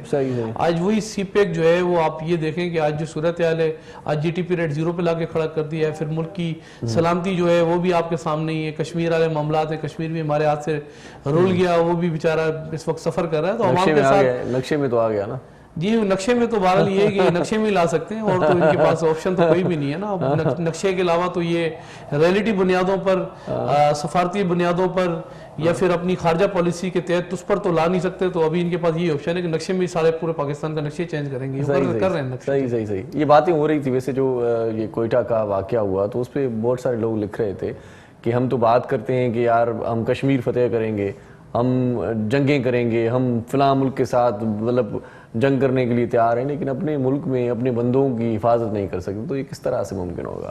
دیکھیں بات یہ کہ جس ملک کے اندر اگر جسٹس نہ ہو, انصاف نہ ہو, پھر ہمارے وزیر اعظم ہاتھ میں تصفیہ اور منہ میں جھوٹ کے علاوہ کچھ بھی نہیں اس ملک کو دیا. وزیر اعظم کوئی انصاف دے نہیں سکے. جب یہ نئے آئے 3 ماہ بعد ایک بڑا ثانیہ ہوا اسلام آباد میں, کسی صوبے میں ہو جائے تو چلو سمجھ میں آتا ہے. اسلام آباد جیسی سرزمین کے اوپر کیپٹل ہے آپ کا, کہ وہاں دن دیہڑے آپ نے دیکھا طاہر داوڑ کو اغوا کر کے لے گئے, اس کی ڈیڈ باڈی افغانستان سے ملی. دن دیہڑے اس پر وزیر اعظم صاحب یعنی تھے, ملک سے باہر تھے, اور کہا کہ میں آؤں گا, میں طاہر داوڑ کے جو مرکزی کردار ہیں ان کو میں بے نقاب کروں گا. پھر اسی درمیان دن دیہڑے مولانا سمیع الحق کو اسلام آباد پہ چھریوں کے وار سے اس کو قتل کر دیا. آپ نے دیکھا کہ اس پر بھی وزیر اعظم ملک میں نہیں تھے, دورے پر تھے, اور کہا کہ میں اس کو انصاف دلاؤں گا. پھر کچھ ٹائم گزرا, ثانیہ ساہیوال ہو گیا. ثانیہ ساہیوال کے اندر وزیر اعظم صاحب نے کہا کہ میں آؤں گا تو میں انصاف دلاؤں گا, اور دیکھیں گے پوری دنیا کے اندر ایک مثال قائم ہوگی. جب انصاف نہیں ملتا نا سر, تو پھر بات یہ کہ وہ قوتیں وہ آپ کے ملک کے اندر داخل ہو جاتی ہیں. آپ کی ریڈ نہیں ہے آپ کی اس وقت. بات یہ ہے کہ آپ کی نہ ریڈ ہے نہ انصاف کے تقاضے آپ پورے کر رہے ہیں. اور 7 دن تک میں, آپ کی بہنیں, میری مائیں روڈوں کے اوپر سرد ٹھنڈ ہواؤں کے اندر بیچاری وہ کیا مانگ رہی تھی وزیر اعظم صاحب سے. وہ کہہ رہی تھی ہمارے ساتھ آؤ, شفقت ہاتھ ہمارے سر پہ دو. خدایا ہم آپ سے ڈیمانڈ یہ نہیں کر رہے کہ آپ حکومت چھوڑ دو, ہم تو آپ سے ڈیمانڈ کر رہے ہیں کہ ہمیں اس بات کی یقین دہانی دلا کرا دو کہ نیکسٹ ٹائم اگلی دفعہ جو ہے وہ ہمیں ہی نہیں فوکس کیا جائے گا. خدایا ہمارے ساتھ کھڑے ہو جاؤ. لیکن بدقسمتی اس ملک کے اندر جب وزیر اعظم آیا نا ارشاد بھائی, تو قائد اعظم کے مزار پہ حلف لینے کے دوسرے دن بعد حاضری دینے آیا ہے. ہمارا وزیر اعظم بات یہ کہ کہتا ہے کہ میرا ویژن قائد اعظم ہے. 36 دن بعد تو یہ قائد اعظم مزار پہ وہ آیا تھا حاضری دینے. اس وزیر اعظم سے آپ اسپیکٹ اور قوم اسپیکٹ کری کہ وہ آئے گا, شفقت کا ہاتھ رکھے گا. لیکن وہ بھی آپ دیکھیں گے جب جنازے اٹھے تو پھر کیا نعرے لگے وہاں وزیر اعظم صاحب کے لیے. اللہ پاک میں کہتا ہوں ہدایت کی دعا ہے کہ ایسے لوگ ہم پہ مسلط ہیں. اللہ پاک قرآن میں فرماتا ہے کہ جیسی قوم ہوتی ہے ان کے حکمران بھی ایسے ہی ہوتے ہیں. تو یہ قوم خود جو ہے وہ چاہتی تھی کہ چینج لے کر آئے, اور چینج میں آپ کو بتاؤں ایک جیسی نعرہ لگا تو سونامی آئے گا, سب کو بھاگے لے کے جائے گا, سب ڈر گئے تھے. میں خود ڈر گیا تھا, میں خود چاہتا تھا ملک میں چینج آئے, اور سونامی آیا. سونامی کا پانی فرق اتنا ہے کہ دوسری جماعتوں کے لوٹوں نے بھرا, سونامی کا پانی لوٹوں نے بھرا, اور آج پوری جماعت لوٹوں پر ہے, اور لوٹے پوری جماعت کو چلا رہے ہیں, پورے ملک کو لوٹے چلا رہے ہیں. تو آپ اور ہم کیا اسپیکٹ کریں گے؟ نہ ملک کی معیشت کی پرواہ ہے, نہ ملک کی اکنومی کی پرواہ ہے, نہ ملک کے اندر ان کو خارجہ پالیسی کی پرواہ ہے, نہ اس وقت حالات لائن آرڈر کی صورتحال خراب ہے, نہ ان کو پرواہ ہے, نہ اس وقت ملک کی سلامتی کی پرواہ ہے. اس وقت حکومت کو پرواہ کوئی نہیں ہے. 22-18 ماہ کا بچہ نا چلنا شروع کرتا ہے, میں نے دیکھا دوڑتا بھی ہے. 27 ماہ ہو گئے, 27 ماہ اس ملک کے اندر اس وقت حکومت کو گود سے اترنے کے لیے تیار نہیں ہے سر. اور 92 کا ورلڈ کپ اگر آپ اٹھائے نا, تو 92 کے ورلڈ کپ کے اندر ہمارا کپتان نہیں تھا, عمران خان نہیں کھیلا تھا. وسیم اکرم نے اور جاوید میاں نے بہترین اپنی پروگریس کی بنیاد پر 92 کا ورلڈ کپ جتایا. لیکن پورا سہرا کس کو گیا؟ عمران خان کو گیا, کپتان کے پاس گیا. تو آج ملک کا سہرا دے نا اس کو, ملک کا بڑا گرک کے کپتان یہی ہے نا ملک کا, اور کہتا ہے ایم این اے کو ساتھ بیٹھ کے بھی ہمیں کام کرنا ہے اور یہ کرنا ہے, ملک ہم نے جو ہے وہ ٹھیک نہیں جا رہا ہے. تو یہ تو سہرا اس ملک کے وزیر اعظم میں جانا چاہیے. یہ تو کپتان ہے نا اس وقت, کپتان اٹھائے سہرا اس ملک کا. تو اس وقت نہ آپ بھی پریشان ہو, نہ پیمرا کی سمجھ ہے, نہ نیپرا کی سمجھ ہے, نہ اوگرا کی سمجھ ہے. سمجھ ہی نہیں اس ملک کو. یہ لگ رہا کوئی پتہ نہیں کون سی قوت ہے اس ملک کو چلا رہی ہے. چلی جا رہی ہے خدا کے سہارے. ٹرک کے پیچھے لکھا تھا, میں نے پڑھا تھا, وہی سلسلہ ہے. चली जा रही है खुदा के सहारे। सफर से दोस्ती है, सड़क से प्यार, देखा प्यारे कैसी जिंदगी हमारी, ट्रक के पीछे लिखा हुआ था, तो इसका भी यही है, सफर से दोस्ती है, सड़क से प्यार, देखा प्यारे कैसी जिंदगी हमारी है। तो इस वक्त तो बात ये है कि मैं आप सफर कर रहे हैं, आप खुद देखिए इस वक्त जो सूरत हाल है इस वक्त इलेक्ट्रॉनिक मीडिया के ऊपर, मैं खराज तस्कीन इस वक्त भी मैं पेश करता हूँ हमारे जो जर्नलिज्म से ताल्लुक रखते हैं। खुदा की कसम बात ये कहीं बम फटे, कहीं आग लग जाए, कहीं सुनामी आ जाए, कहीं बमबारी हो जाए, फायरिंग हो जाए, कैमरा आसी नहीं जाने भाई ट्रक के पीछे एक और जुमला भी लिखा होता है कि हिम्मत है तो पास कर वरना बर्दाश्त कर। हाँ, तो अब जीडीए की क्या पोजीशन है? हिम्मत है तो पास कर वरना बर्दाश्त कर। माजी के अंदर भी ऐसा होता रहा, पाकिस्तान पीपल्स पार्टी के खिलाफ कुव्वतें एक्टिव हुई हैं और माजी के अंदर भी ऐसी बहुत सारी तहरीकें भी चली हैं, फिर जीडीए भी खड़ा किया था, एक बड़ी जमातों को मिला के मुश्तरका तौर पे कहा कि सिंध के अंदर से पीपल्स पार्टी को जो है वो हम साइड लगाएंगे। लेकिन पाकिस्तान पीपल्स पार्टी कभी ऐसा दौर था कि कभी नारा भुट्टो का जब लगता था ना तो सब कोड़े मारते थे इस मुल्क के अंदर, जिया के दौर के अंदर, और पाकिस्तान पीपल्स पार्टी 4 सीटों पर थी पाकिस्तान में, ऐसा दौर भी हमने देखा। और आज 99 सीटों के साथ है, आज जीडी की तहरीक खुली और देखो क्या किया सिंध के अंदर से, कैसे उनको आउट किया Pakistan Peoples Party. Pakistan Peoples Party एक नजरिए का नाम है, उसका विजन जो है वो जुल्फिकार अली भुट्टो का है। जो जुल्फिकार अली भुट्टो से प्यार करता है, मोहब्बत करता है, वो कभी भी किसी और पार्टियां, तीसरी पार्टियां, चौथी पार्टियां ऐसी को लोग कुव्वत आती है। बात करते हैं, छोटा सा वक्फा ले लेते हैं पहले। नंढड़ी साई वठूं था ऐं मोहम्मद अली पठान साहिब असां सां गॾु आहे, शाइर कहाणीकार, उन खां शाइरी बि ॿुधंदासीं, उन सां कचहरी बि कंदासीं, ऐं सियासी माहौल जे हवाले सां कचहरी थींदी गर्मा गर्म। सो मोहरम साईं खे गुज़ारिश कंदासीं त मोहम्मद अली पठान साहिब जो को सुठो कलाम बि असांखे ॿुधाए, पर इन समूरनि मामलनि खां अॻु में असांखे हिकिड़ी नंढड़ी साई वठणी आहे। तव्हांखे असां सां गॾु रहणो आहे, ॾिसंदा रहिजो पंहिंजो प्रोग्राम सलाम सिंध। शहानी है अमन जोड़े पैगाम, मुझे सिंध के सलाम सलाम सिंध। शहानी है अमन जोड़े पैगाम, मुझे सिंध के सलाम सलाम सिंध। जी भलीकार चऊं था तव्हांखे सलाम सिंध में, ऐं भलीकार चवंदे ई तव्हांजे मूड खे फ्रेश करण जे लाइ, सुठो करण जे लाइ हिकिड़ो सुठो कलाम ॿुधूं था। मोहरम नाज़ साईं असां सां गॾु आहे, शाइरी मोहम्मद अली पठान साहिब जी हूंदी। साईं पठान साहिब ॿुधूं भला कलाम तव्हांजी शाइरीअ जो, ऐं तव्हांखे त यकीनन मज़ो ईंदो, पर असां बि मज़े में हूंदासीं। नईम साहिब इजाज़त है? जी साईं, वाह वाह कजो साईं। तलफ़ुज़ में मद पेश में ज़ेर ज़बर में का ग़लती थिए त उन लाइ माज़रत, छो जो हिकु त लाइव आहे, ॿियो वरी मुंहिंजे लाइ ही शाइरी बि नई आहे ऐं ॾाढी पसंदि आई मूंखे। छा साईं?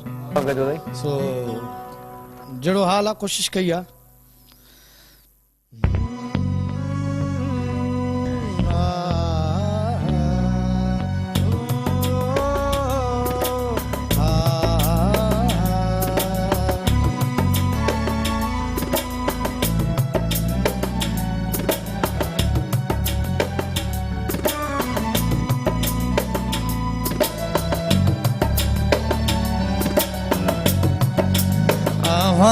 सिवाए अज ही रात जीअं ठरी आए, अवां सिवाए अज ही रात जीअं ठरी आए।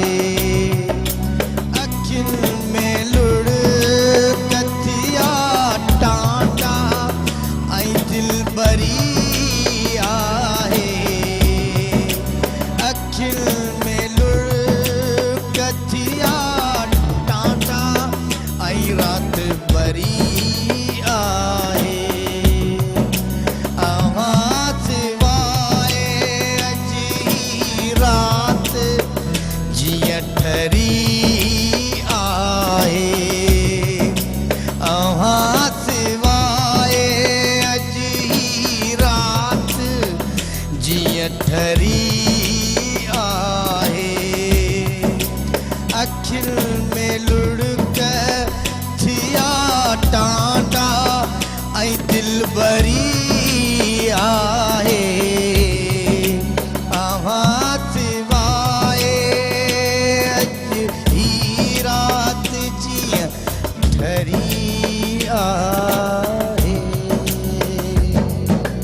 बाज भरे नजर तो धरी आहे जिन्हीं ते बाज भरे नजर तो भरी आहे अखिन में लुड़ कथिया टाटा ऐं दिल भरी आहे अव्हां सिवाय अज ही रात जीअं ठरी आहे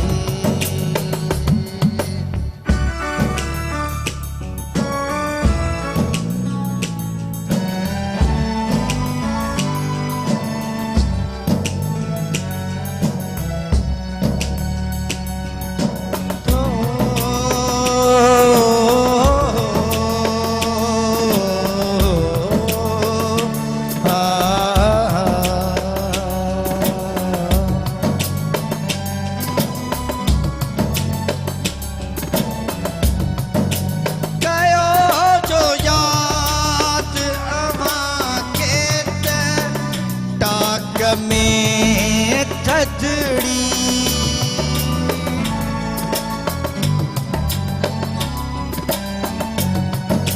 कयो जो याद अव्हां खेत डाक में थदड़ी ॾखण जी हीर कमन में वरी वरी ॾखण जी रकमन में वरी वरी आहे अखिन में लुड़ कथिया टाटा ऐं दिल भरी आहे अव्हां सिवाय अज ही रात जीअं ठरी आहे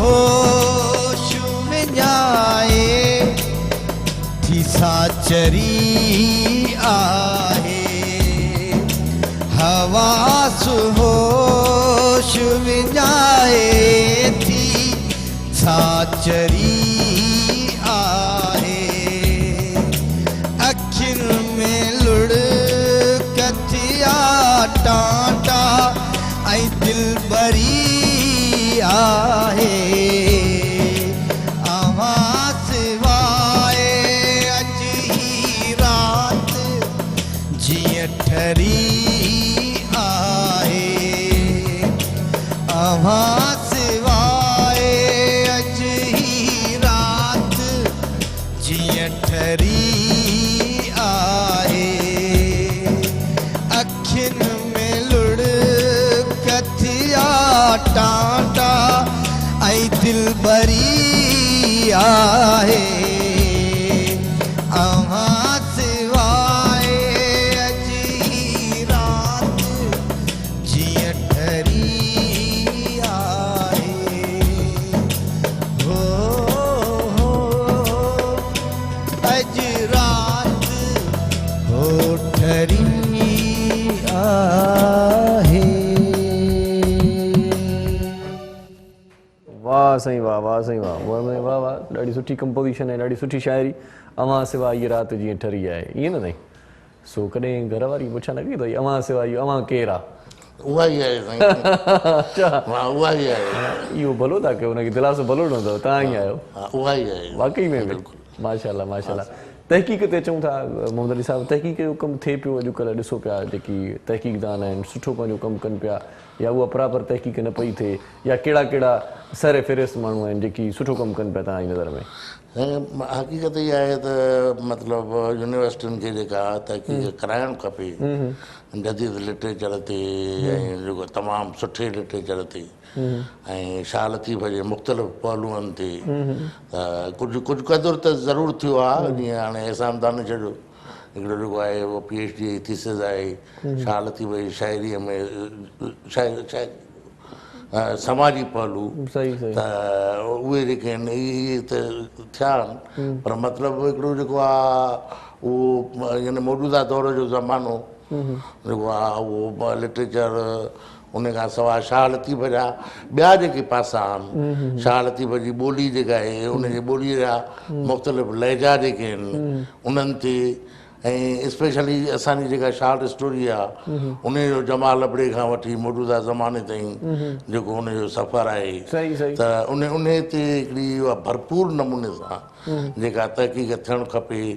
जमाल अबड़े कीअं लिखियो, गुलाम नबी मुग़ल कीअं लिखियो, सही सही ऐं उन खां पोइ रज़ा कुमार कीअं लिखियो, केर शौकत मलक आगाणी, रोशन अली तुनी, अनवर अबड़े ऐं असांजे बादल जमाली साहिबु जेको तमामु हिकिड़ो पावरफुल कहाणीकार आहे, ऐं 80 जे ॾहाके खां वठी हुनजा 4 मजमूआ जेके आहिनि उहे शाहकार आहिनि, असांजे सिंधी अदब जो हिकिड़ो नक़ आहिनि। सही त उन नसीम खरल साहिब जी कहाणियुनि ते करे सघे थी? जी सर, नसीम खरल साहिब जूं कहाणियूं, नसीम खरल जूं कहाणियूं उनजो जवाबु न आहे साईं। नसीम खरल जो ईअं आगा सलीम आहे, ईअं जेको आहे अमर जलील आहे, ईअं ॿिया जेके माणिक जो वॾो नालो आहे असांजे अदब में, त इब्राहिम खरल साहिबु आहे, त इहे जेके असांजा नौजवान जेके लेखक आहिनि, या बदर अबड़ो साहिबु उन जूं बि कहाणियूं आहिनि बिल्कुलु।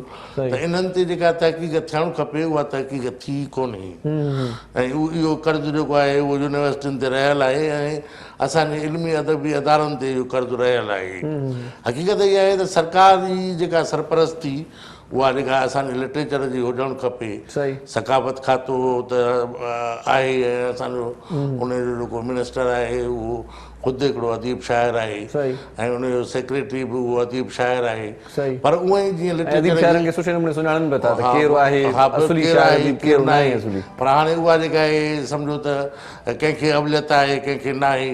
जेके सुठा लिखंदड़ आहिनि, छाकाणि उहे ॿई अखियूं इन सीट ते जेके वेठा आहिनि त ॿई अखियूं बराबरि करे उन्हनि खे जेको आहे हर सुठे लिखंदड़ खे उहा जेका आहे फलाणे धड़े जो आहे त हिनखे पासो कयो, फलाणे धड़े जो आहे त पंहिंजो। हा, हाणे उहो धड़ाबंदी या जेको आहे उहो अकरबा परवरी उहा अहिड़ी सीट ते वेठलनि खे त कोन थी सुहे।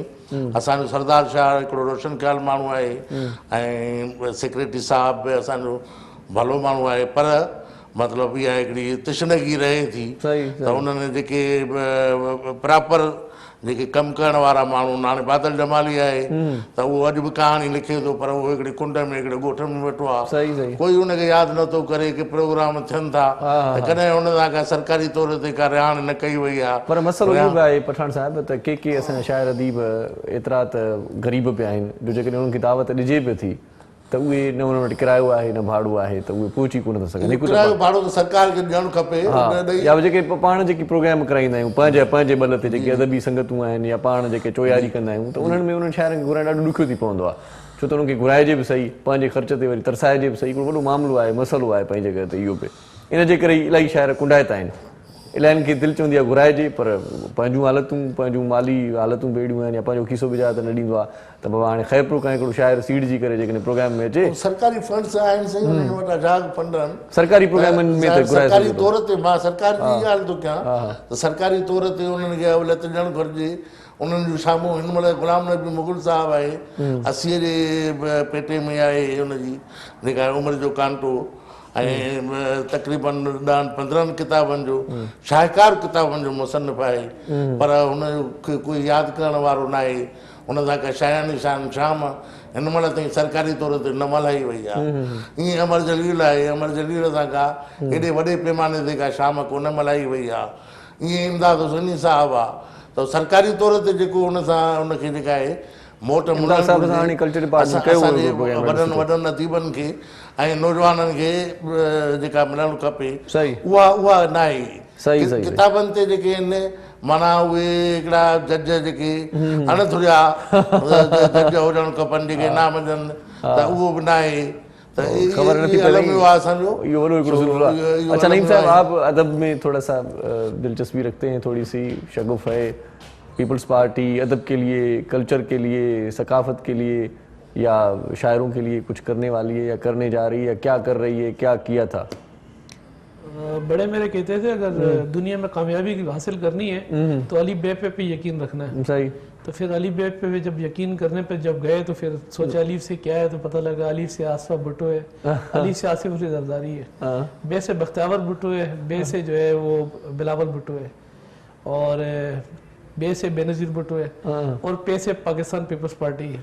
तो यकीन जब रखना है, अली बे पे यकीन रखना है अगर कामयाबी चाहिए। ये क्योंकि सूफियों की धरती है, इस सिंध जो है वो माँ धरती है, और इसमें अगर मैं बात करूं तो मेहमान नवाजों के साथ साथ गैरतमंद लोगों की धरती है। और इससे पहले जो लोग दुनिया से गए सिंध धरती से, एक रिश्ता था उनका इल्म के साथ, इल्म की दौलत के साथ। किसी ने कहा था कि आलिम कभी भूखा नहीं रह सकता क्योंकि वो जुबान का हमेशा खाता है, उसको कुछ करने की जरूरत नहीं पड़ती है। ये एक खुली किताब है जिन लोगों ने इल्म हासिल किया और इल्म से जो है वो लोगों को इल्म वहाँ पहुँचाया। क्योंकि सरकार दो आलम नबी सल्लल्लाहु अलैहि वसल्लम का इरशाद नबी भी है कि इल्म हासिल करो, तालीम हासिल करो, ख्वाह तुम उसके लिए चीन ही क्यों ना जाना पड़े। ये जितना कुछ ये सब इल्म है, और इल्म जब आप हासिल करते हो तो कोशिश करो कि उसको डिलीवर भी करो। बाकी जो वसाइल यहाँ हमारे पास सिंध के अंदर जो मिलते हैं, मैं वसाइल से बात करूँ, जो बजट हमें मिलता है उस बजट में रह के अगर बिलीव करें, शायद अगर कभी आप बैठे तो हम बैठ के एक कैलकुलेशन करते हैं, जितना बजट दिया जाता है उस बजट के अंदर कराची मीरपुर तक पूरा नहीं होता, लेकिन यहाँ से जो है वो कश्मीर तक के मामला आते हैं। फिर अगर मैं बात करूँ, इस दरमियान नगानी आफातें भी आ जाती हैं, आलमी वबाएँ भी आ जाती हैं। अभी नगानी आफात से अगर मैं बात करूँ तो आपने देखा कि 90 साल का रिकॉर्ड बारिश का टूटा, और मीरपुर खास की जो सूरत हाल थी, जो इंटीरियर सिंध की जो सूरत हाल थी, किस हद तक बिगाड़ पैदा था। सही बात। फिर आलमी वबा की बात करें तो कोरोना जैसी वबा के अंदर जो सूरत हाल इस वक्त जो बनी हुई है, लेकिन ऐसा नहीं है कि कहीं अल्लाह ना करे पीपल्स पार्टी की हुकूमत, सिंध हुकूमत इन चीज़ों पर अटेंशन ना देती हो। अटेंशन रहती है हर जगह पे, बट जहाँ वसाइल होते हैं वहाँ इंशाअल्लाह ताला वहाँ प्रमोट भी होते हैं ये सब चीज़ें। तो कई जगहों पर मैंने देखा है कॉन्फ्रेंसेस होती हैं, सदात शाह साहब खुद भी इन सब चीज़ों को बड़े डीपली, चीज़ों को बड़े तरीके से चीज़ों को जो है मोटिवेट कर रहे हैं और कोशिश कर रहे हैं कि कहीं कहीं कन्वेंशन सेंटर के अंदर आप प्रोग्राम ऑर्गेनाइज हों, और काफ़ी चीज़ें हुई भी हैं। लेकिन पिछले 1 साल से जो वबा है कोरोना को लेके, आपने देखा कि कई चीज़ें ऐसी हैं जो पोस्टपोन्ड हुई हैं। अभी भी आप देख लें, फिल्म इंडस्ट्री आपकी तबाह बर्बाद है, नहीं है खुली हुई इस वक्त। तो बहुत सारे ऐसे हैं जो बहुत बड़े बड़े इवेंट्स थे वो जो है वो डिसबैलेंस हुए हैं। तो सूफियों की धरती के ऊपर अगर मैं बुरा ना कहूँ तो इतना काफ़ी है कि जो इल्म दे के गए और जो हम आज तक आपस में शेयर करते हैं, आपस में बांटते हैं, तो मेरा ख्याल है जो है वो कमी नहीं है ख़ास तौर पे सिंध में रहने वाले लोगों के अंदर। हाँ, चीज़ें ऐसी हैं, नौजवान नस्ल है, अब बहुत सारी चीज़ें ऐसी हैं जो हर चीज़ अवेलेबल होती है इंटरनेट के ऊपर, बुक्स भी अवेलेबल हैं, किताबें भी अवेलेबल हैं, इसलिए इसी तरीके से हर चीज़ की अवेलेबिलिटी इंटरनेट के ऊपर मौजूद होती है। तो चीज़ें बहुत सारी ऐसी हैं जो हम देख कुछ रहे होते हैं लेकिन स्क्रीन के पीछे कुछ होता है। सही तो अच्छा पठान साहब, ये किताब इंटरनेट ते न अथव? साईं ॾाढी ज़बरदस्त ॻाल्हि कई आहे। हा, ॾाढी भली ॻाल्हि थी आहे। साईं ताज़ो ई मुंहिंजो किताब ठाहिया थियो आहे। इंटरनेट ते बि अची विया आहिनि किताब? इंटरनेट ते त न आयो आहे किताब। ॿिया के आया आहिनि किताब तव्हांजा जेके पढ़णु चाहे माण्हू? 2 किताब आहिनि इंटरनेट ते। अच्छा। हिकिड़ो अंग्रेजीअ में मुंहिंजी शायरी, मतलब पीडीएफ फाइल कंहिंखे माना सेंड करे सघिजे थो? हा, हिकिड़ो अंग्रेजीअ में मुंहिंजी फल्टरिंग फीलिंग्स नाले सां प्रोफेसर जाम जमाली साहब उहो तर्जुमो कयो। अच्छा अच्छा। 2011 में उहो किताब छपियो। अच्छा। त उहो सनसलामत.com ते उहो आहे, ऐं हिकु ॿियो किताब मुंहिंजो आहे। असुल जेका ॻाल्हि साईं मां चवणु थो चाहियां उहा इहा आहे त असांजा जेके इन 1940 में बि 1000 किताब छपा। सही, इहा ॻाल्हि तव्हां कंटिन्यू कयूं था। नंढड़ी साईअ जो वक़्तु थियो आहे, इहो 1940 ते ई पाण मोटूं था। जी साईं, ठीकु आहे न साईं? हाणे त 2021 अची वियो आहे, पर 1940 वारो ज़िक्र करिणो आहे पाण खे, मोटी था अचूं। नंढड़ी साई वठूं था, वञो केॾांहुं मिनट ॾिसंदा रहिजो पंहिंजो प्रोग्राम सलाम सिंध।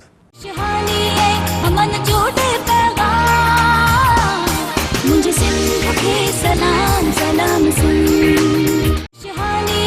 हमन जोड़े पैगाम मुझे सलाम सिंध। जी भली कार चऊं था तव्हांखे पंहिंजे प्रोग्राम सलाम सिंध में, ऐं सलाम सिंध में सुबुह सुबुह सां तव्हांखे अख़बार जो बि जाइज़ो वठी तव्हां ताईं ख़बरूं पहुचाइजनि त वॾी ॻाल्हि हूंदी आहे इहा। सो अॼु अख़बार में जेकी ख़बरूं आहिनि हिन खां पहिरियों तव्हांखे अॼु ॾींहुं ऐं तारीख़ ॿुधाए छॾियां त अंगारे जो अॼु ॾींहुं आहे 12 जनवरी, माफ़ु कजो 12 जनवरी 2021 बमुताबिक़ 27 जमाअतुल अवल 1442 हिजरी, सिफ़ा 8 इन अख़बार जा क़ीमत इन अख़बार जी 20 रुपया आहे। ऐं अख़बार में जेका लीड ख़बर आहे उहा इहा आहे त कंहिंसां बि बैकडोर राब्ता न आहिनि, फ़ौज खे सियासत में न घेलियो वञे, इल्ज़ामनि में वज़न न आहे जो जवाबु ॾियूं ISPR जो, इहो चवणु आहे। ऐं सुपर लीड जेका ख़बर आहे उहा इहा आहे त PDM पारां मालाकंड में सियासी ताक़त जो मुज़ाहिरो 19 जनवरीअ ते इलेक्शन कमीशन आॾो मुज़ाहिरो जो ऐलान। असांखे चांहि पीआरींदड़ पाण पिज़ा खाइनि, इहा ज़्यादती आहे, हुकूमत खे सहारो ॾींदड़ मुल्क खे नुक़सानु पहुचाइनि पिया मौलाना फज़लुर रहमान। इन खां सवाइ पीपल्स पार्टी पारां बिजली अघनि में इज़ाफ़ो रद्द फ़ैसिलो वापसि वठण जो मुतालबो, ऐं नेपरा पारां बिजलीअ जी ब्लैक आउट जी जांच कराइण जो ऐलान। कोरोना वायरस वधीक 32 हयातियूं गॾकाए छॾियूं, 1877 नवां केस रिपोर्ट थिया आहिनि। ऐं महांगाई जी मारियल अवाम ते बिजली बमलो, बिजली अघ में ₹1 पैसा फ़ी यूनिट वाध कई वई आहे। इन खां सवाइ पीर ॻोठ लॻो इंसानियत जो कंध शर्म खां झुकाईंदड़ वाक़ियो, नींगरी 7 सालनि जी ज़्यादतीअ बद घुटा ॾेई क़तल। अल्लाह, कॾहिं इहे ख़बरूं असांजे अख़बारुनि में न छपिबियूं, ख़बर नाहे इंसानियत माण्हू काॾे मोकिलाए वियो आहे। इन खां सवाइ पाण आलमी ख़बरुनि ते या शोबिज़ जी ख़बरुनि ते नज़र विझूं था त उमर गुल PSL में कोच जे रूप में नज़र ईंदो, इहा रांदियुनि जी ख़बर आहे। ऐं विराट कोहली ऐं अनुष्का शर्मा पारां नंढड़ी परीअ खे भली कार, इहा शोबिज़ जी ख़बर। पाकिस्तानी चाहींदड़नि पारां बि खेनि मुबारकूं। इन खां सवाइ डीजल सितारा बि अॼोकी अख़बार में आहिनि, पर अॼोकी अख़बार में जेका ॿी ख़बर आहे ॾाढी माना मूंखे हैरत में विझंदड़ ख़बर आहे त नाइंसाफ़ी इहा केसीं ताईं रहंदी। इन सां इन मामले ते असां ॻाल्हाईंदासीं नईम अवान साहिब खां। नईम साहिब, आज अख़बार में ये भी छपा है कि सिंध जा एतिराज़ ऐं ख़दशा रद्द, 3 वॾियूं इस्पतालूं वफ़ाक़ी सरकार हवाले, जिना NICVT ऐं NICCH खे वफ़ाक़ी सरकार हवाले करण जो नोटिफिकेशन जारी थी वियो। ये बड़ी खबर है, ये वफाक के ये असल में अभी खबर ये हाईलाइट हुई होगी और इस द्वारा नोटिफिकेशन जारी हुआ होगा। ये आज से कोई 9 माह पहले भी ऐसा हुआ था। 9 माह पहले 10 माह पहले कराची के बड़े 4 अस्पताल वफाक के अंडर कर दिए थे और हकमात जो जारी हुए थे कोर्ट के थ्रू जारी हुए थे। लेकिन 4 माह रखने के बाद वो अस्पताल वापस कर दिए सिंध हुकूमत को, वफाक ने हाथ जोड़ के। उसकी वजह वफाक में जो हुकूमत बैठी हुई है, 5 साल इन्होंने KPK में हुकूमत की है। इस पर बात करते हैं, कॉलर ले लें अगर आप चाहते हैं। कॉलर हमारे साथ हैं। अस्सलाम वालेकुम। वालेकुम सलाम। बिल्कुल ठीक ठाक। अदी ना कीअं आहियो? ठीक आहियो भेण? ठीक अदा, तव्हां ॿुधायो तबियत सही अथव? हाँ बिल्कुल ठीक ठाक, ज़बरदस्त मज़े में। मां उन ई अंदाज़ में पुराणे में ॻाल्हायां न, कल्ह तव्हां न पिया सुञाणियो। अच्छा। अदा मां तव्हांखे इहो चवणु चाहियां, ज़बरदस्त तव्हांजी माशाल्लाह होस्टिंग आहे, ज़बरदस्त प्रोग्राम आहे, तव्हांजो छा त इख़लाक़ आहे। मां बसि तव्हांखे कुझु नथी चई सघां। सदब जो बि ॿियनि चैनल्स ते कोई इख़लाक़ ई न आहे, ॻाल्हाइण जी का तमीज़ ई न आहे। माशाल्लाह, मां छा तव्हांखे लाइव चवां, कहिड़ा आहिनि उहे कहिड़ा न आहिनि। असां बसि तव्हांखे टेंशन फ्री थी माना फ़ोन कंदा आहियूं। असांखे को टेंशन हूंदो आहे, पंहिंजो घरु हूंदो आहे असांजो। बिल्कुल ॻाल्हाइण खां पहिरियों त असांजी पहिरियों स्टूडियो में तव्हांजी कॉल ईंदी आहे, माशाल्लाह उन्हनि जी बि इख़लाक़ आहे। अदा ॻाल्हाईंदो आहे, इख़लाक़ वरिता खिल पोइ असांखे मां टेंशन फ्री हूंदा आहियूं, असांखे को टेंशन न हूंदो आहे। अजीब क़िस्म जा माण्हू आहिनि। सही असां इहे थोरे ॿियनि प्रोग्राम्स में काल बसि तव्हां अलाए कीअं असांजी दिलि लॻी वई आहे। माशाल्लाह अल्लाह साईं तव्हांखे सलामत रखे, इहा सिक सलामत हुजे। अॼु प्रोग्राम लाइ छा चवणु चाहींदो? बसि ज़बरदस्त माशाल्लाह प्रोग्राम। त मां तव्हांजे लाइ हिकिड़ो शेर चवणु थी चाहियां। जी चओ दी। माण्हू सभु न सोणा पखी सम्झ सभु न हंज, पर के माण्हू मां अचे बुआ ॿार जी वसि वठा इरशाद मां अचे थी। माशाल्लाह दी वॾी महिरबानी, एॾो ख़ूबसूरत शेर तव्हां डेडिकेट कयो मूंखे, थैंक यू सो मच। ऐं असांजी जेका PCR में टीम आहे उहा बि ॾाढी फज़ीलत वारी बाइख़लाक़ टीम आहे। इन जो बंदाज़ो तव्हांखे लॻी वियो त असांजी अदीअ जॾहिं टेलीफोन करे असांखे ॿुधायो त उहे बि ॾाढे मोतबर तरीक़े सां मुख़ातिब थींदा आहिनि। इहा सुठी ॻाल्हि आहे। असांजूं नियाणियूं, असांजूं अदियूं, असांजूं भेनरूं जेकॾहिं असांजे प्रोग्राम में कॉल कनि थियूं त असांजो इहो फ़र्ज़ु आहे त उन्हनि खे भरपूर मोट ॾिजे। ऐं तव्हांजो पंहिंजो घरु आहे, वाक़ई जीअं अदी न चयो, तव्हां बि असांखे टेलीफोन कयो ऐं फीडबैक ॾियो। जी नईम साहब कह रहे थे हम अस्पताल जो है वो पहले भी चले गए थे वफाक के अंडर, और आपने देखा कि क्योंकि बहुत सारी चीज़ें ऐसी हैं जिस पे हमेशा से हम देख रहे हैं कि ख़ास तौर पे इस्लामाबाद में बैठी हुई जो हुकूमत है बेसिकली वो बेरोजगार होती है, सूबों के जो वसाइल है वो खींच के ले जाती है, हुकूमत छीन बेरोजगार होती है। हाँ छीन लेती है सूबों से। 18वीं तरमीम सूबे खुद मुख्तियारी और NFC जो अवार्ड की जो रुकूम है वो सूबों के जो वसाइल निकलेंगे 42% सूबों पे लगेगा। तो इस वक्त बात ये है कि 3 सूबों में तो इनके इख्तियारात हैं, सूबा सिंध वालों ने इनको आने नहीं दिया।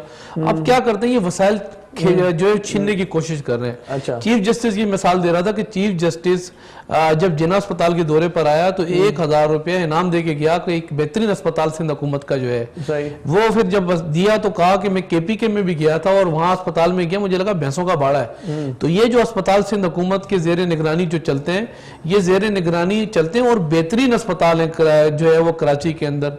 अब इन अस्पतालों की अगर बात करूं, ये इसलिए वापस जो है वो वफाक ने में दे दिए थे, उसकी वजह थी अस्पताल का जैसे कोई अमला है वो उन्होंने जो है वो 4 महीने जब इनके कस्टडी में रहे वफाक में, तो उन्होंने कहा जी हमें वेंटिलेटर चाहिए होते हैं, तो हम खतो खिताब इस्लामाबाद करते हैं। अच्छा। फिर इस्लामाबाद वाले जवाब देते हैं 4 दिन के अंदर। ऑक्सीजन की हमें जरूरत है, हम लिखते हैं, इस्लामाबाद वाले फिर जवाब देते हैं 5 दिन के अंदर। तो मतलब पेशेंट यहाँ मर जाए।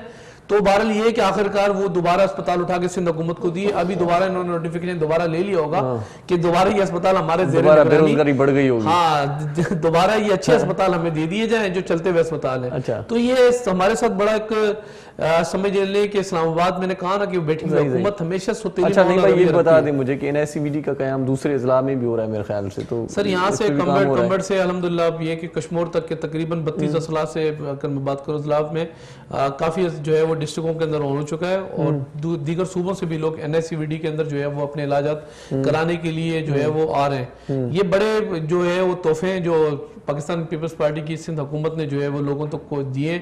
दूसरे सूबों का भी आना इस बात की यकीन दहानी है कि सूबा सिंध में जो हुकूमत है वो एक अच्छा काम कर रही है। और कोई भी इंसान को जरूरत की क्या चीजें होती है, अच्छी हेल्थ मिल जाए, किसी को भी सस्ती बिजली मिल जाए, वो भी आपने खबर सुना दी है कि कुछ पैसे बढ़ गए। जो चीजें सिंध हुकूमत के सोर्सेज में आती है वो अल्हम्दुलिल्लाह वसाइल मिल रहे हैं, लेकिन जो वफाकी हुकूमत में आती है बिजली महंगी, गैस महंगा, यहाँ बात ये कि अदवात महंगी, ये सब चीजें इनके रेट वफाकी हुकूमत तय करती है। तो सिंध के साथ जो हमारा मायदा है वफाकी हुकूमत के साथ कि जितना जो मतलब गैस अगर मैं बात करूं हमारा 70% सिंध निकाल के दे रहा है। अब 70% अगर सिंध निकाल के दे रहा है तो हमारा उनके साथ मायदा है वफाकी हुकूमत के साथ कि वहां 80% जो वसाइल होंगे गैस के सिंध को मिलेंगे। आज जाए गैस नहीं मिलेगा आज आपको, आज आप जाके देखिए CNG स्टेशन बंद पड़े हुए, घरों में गैस नहीं आ रहा है। ये मायदे की वायलेशन। पानी हमारा सिंध हुकूमत का जो तय वफाकी हुकूमत के साथ ना पानी हमें देते हैं, ना हमें गैस देते हैं, ना बिजली देते हैं। तो ये तो वायलेशन हमेशा वफाकी हुकूमत जो है वो करती रही है सूबा सिंध के साथ, लेकिन उसके बावजूद भी हम अपनी जद्दोजहद नहीं छोड़ते। कॉलर है साथ में, नहीं भाई ले लेते हैं। अस्सलाम वालेकुम जी। वालेकुम सलाम। आदाब खुश है जी बिल्कुल ठीक ठाक भेण। सनम सिंधी कीअं आहियो जी? बिल्कुल ठीक, तव्हांजी दुआ आहे। अदा तव्हांजा महिमान ॾाढो सुठो पिया ॻाल्हाइनि, माशाल्लाह तव्हांजी कंपेयरिंग बि ज़बरदस्त आहे। महिरबानी। ऐं सिंध टीवी जो प्रोग्राम आहे, ज़ाहिर असांजी सिंध जो नालो आहे, तव्हांजो प्रोग्राम तमामु लाजवाब आहे। महिरबानी। असल में मूंखे अदा मोहम्मद अली खां हिकिड़ो सवाल करणो हो। जी जी जी कयो, मोहम्मद अली साहब ॿुधे थो। जी जी अदा असल में अदा मोहम्मद अली मुंहिंजो भाउ आहे ऐं शाबस सिंध जी न्याणियुनि खे सपोर्ट थो करे। सिंध जो हिकिड़ो वॾो मायानाज़ नालो आहे। मां अदा कई पुछणु चाहींदसि त कहाणी जेका ज़ाहिर अदा शाइर बि आहिनि, अदीब बि आहिनि, कहाणीकार बि आहिनि, त मालवीअ जी कहाणी तमामु तवील लिखी वेंदी, हाणे शार्ट थी लिखी वञे, ख़ुदि अदा लिखनि पिया बाक़ाइदा, त हुन में कहिड़ो फ़र्क़ु आहे?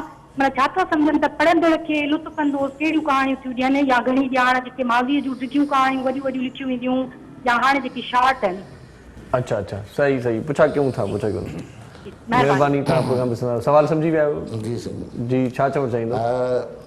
मसइलो इहो आहे त कहाणी उहा नंढी हुजे या वॾी हुजे उहा पढ़णु खपे। सही सही। मौजूदा ज़माने में जेका आहे उहा हीअ शार्ट कहाणियूं जेके अख़बार जेका आहे उहा शाया थी करे पई, त अख़बार जो पंहिंजूं लिमिटेशन्स आहिनि। उहा जेका आहे कहाणीअ खे हिकिड़ी अवलियत ॾिए थी, या वरी वक़्त खे बि पाण नज़र में रखूं था। हा वक़्त खे बि नज़र में रखूं था, पर जेको लिटरेचर आहे उहा तवील कहाणी, जीअं बादल जमाली 20 सुफ़नि जी कहाणी थो लिखे, त उहा बि लाज़मी तौर ते असांखे पढ़णु खपे। ऐं हिकिड़े सुफ़े जी जेका मां कहाणी थो लिखां पढ़ंदड़नि ताईं पहुचे थी, उहा तमामु घणी इज़त बि मिले थी पई सॼी सिंध में। त हर क़िस्म जो लिटरेचर उहो जेको आहे उहो पढ़णु खपे। ऐं असांजे नौजवाननि खे जेसि ताईं मुआशिरो लिटरेट न थींदो तेसि ताईं का चेंज न ईंदी। सही असां हिकिड़े हंध ते वक़्तु जेको आहे उहो अॻिते वधंदो थो वञे पर असां हिकिड़े हंध ते बीठल आहियूं, असांजो पीठो बीठल आहे। माना शाइर अदीब लिखनि था, मां त ॾिसंदो आहियां शाइरी बि के वॾा गज़ल 4-4 5 सिफ़नि जा माण्हू लिखनि था, अहिड़ा शाइर बि आहिनि। नसरी नज़म हल त बा सॼो किताब हिकिड़े सॼो किताब हाणे मुंहिंजो वक़्तु बीहे नथो, हिकिड़ो सॼो नज़म हिकिड़े किताब ते मुश्तमिल हो। अच्छा सॼो नज़म हिकिड़े किताब ते मुश्तमिल हो, इहो सभु कुझु लिखिजे थो पर पढ़ण वारनि जो जेको हल्को आहे टेस्ट अलॻि अलॻि आहे। हा हाणे 1940 जो जीअं मूं सवेर कयो त 1940 में बि 1000 किताब छपिया, ज़िक्र तव्हांजो 1000 किताब अॼु बि छपजनि था। जी जी चेंज त कोन आई, वक़्तु त उते ई बीठो आहे। हाणे इहो जेसि ताईं हज़ारे किताब न पढ़िया वेंदा तेसि ताईं लेखक खे को बि उन मां उपरासो कोन मिलंदो। ऐं इहो त असांजो बि एतिरो जेको वक़्तु गुज़री आयो आहे, यानी 40 खां वठी मौजूदा ज़माने ताईं लेखक खे हिकिड़ो टको नथो मिले कंहिं किताब ते का रॉयल्टी कोन्हे। साईं रॉयल्टी त पहिरियों किताब ई नथो छपजे, जॾहिं त ॿाहिरीं दुनिया में खपे सही नमूने सां उन्हनि जा घर जेके आहिनि उन जो ज़रिए मुआशी उन्हनि जूं लिखणियूं कोन्हे। सही सही असांखे को ॿियो प्रोफेशन उहो अपनाइणो थो पवे, को जेको आहे छोला थो खपाए, को नौकिरी थो करे, को मज़दूरी थो करे लेखक, ऐं उन खां पोइ उहो पंहिंजे मुआशिरे खे लिटरेट करण लाइ केॾी वॾी ॻाल्हि आहे त उहो टाइम कढी उहो जेको आहे लिटरेचर लिखे थो पियो, ऐं न रुॻो लिखे थो पर छपाए थो, उहो माण्हुनि ताईं पहुचाए थो। पर उनखे जेको फ़रोग़ मिलणु खपे, लाइब्रेरियूं जेके असांजे मुल्क जे कुंड कुर्श में हुजणु खपनि। ॾिसो न जिते इस्पताल जी ज़रूरत आहे उते लाइब्रेरीअ जी बि ज़रूरत आहे। ज़हनी सिहत जेका आहे उहा बि त ज़रूरी आहे न, जिस्मानी सिहत जो जेको आहे उहो मसइलो हल करणु खपे त उते ज़हनी सतह बि जेका आहे उहा जेका आहे उनखे ख़ुशगवारी खपे लिटरेचर मां। मुआशिरो लिटरेट थींदो त उहे क़दुरु मटिबा। असां वटि जेके आहिनि हाणे जेको असां लिखूं था का तनक़ीद असां प्यार सां कयूं था, मुआशिरे जी कंहिं बि उणाईअ खे असां उहा जेको आहे उहा निशांबर कयूं था, त हुकूमत जी उन ते जेका आहे उहा नज़र न आहे। उहा असांखां कंहिं सलाहूं नथियूं वरतियूं वञनि, सम्झो वञे थो त हीअ तनक़ीद बराए तनक़ीद आहे, असां उहो प्यार सां उहा तनक़ीद इन करे था कयूं त उहा इस्लाह थी। अच्छा नहीं भाई, पहली हुकूमतों में ये भी मैंने देखा था कि एक वफद अदीबों का, शायरों का भी जाता था, उनसे भी मुलाकातें हुआ करती थी हुक्मरानों की। आजकल वो मैं नहीं देख रहा, आजकल सिर्फ सहाफ़ियों से मुलाकातें होती हैं। शायरों अदीबों से मुलाकातें करें, इनसे अपनी राय लें, ये आइडियाबाज हैं ये भी भाई बड़े। देखिए बात ये है कि माहिरीन कोई भी हो या किसी चीज़ पर किसी का अबूर हो, किसी फील्ड के अंदर वो एनालिस्ट हो, और अल्लाह पाक ने एक इल्म से इनको उजागर किया है।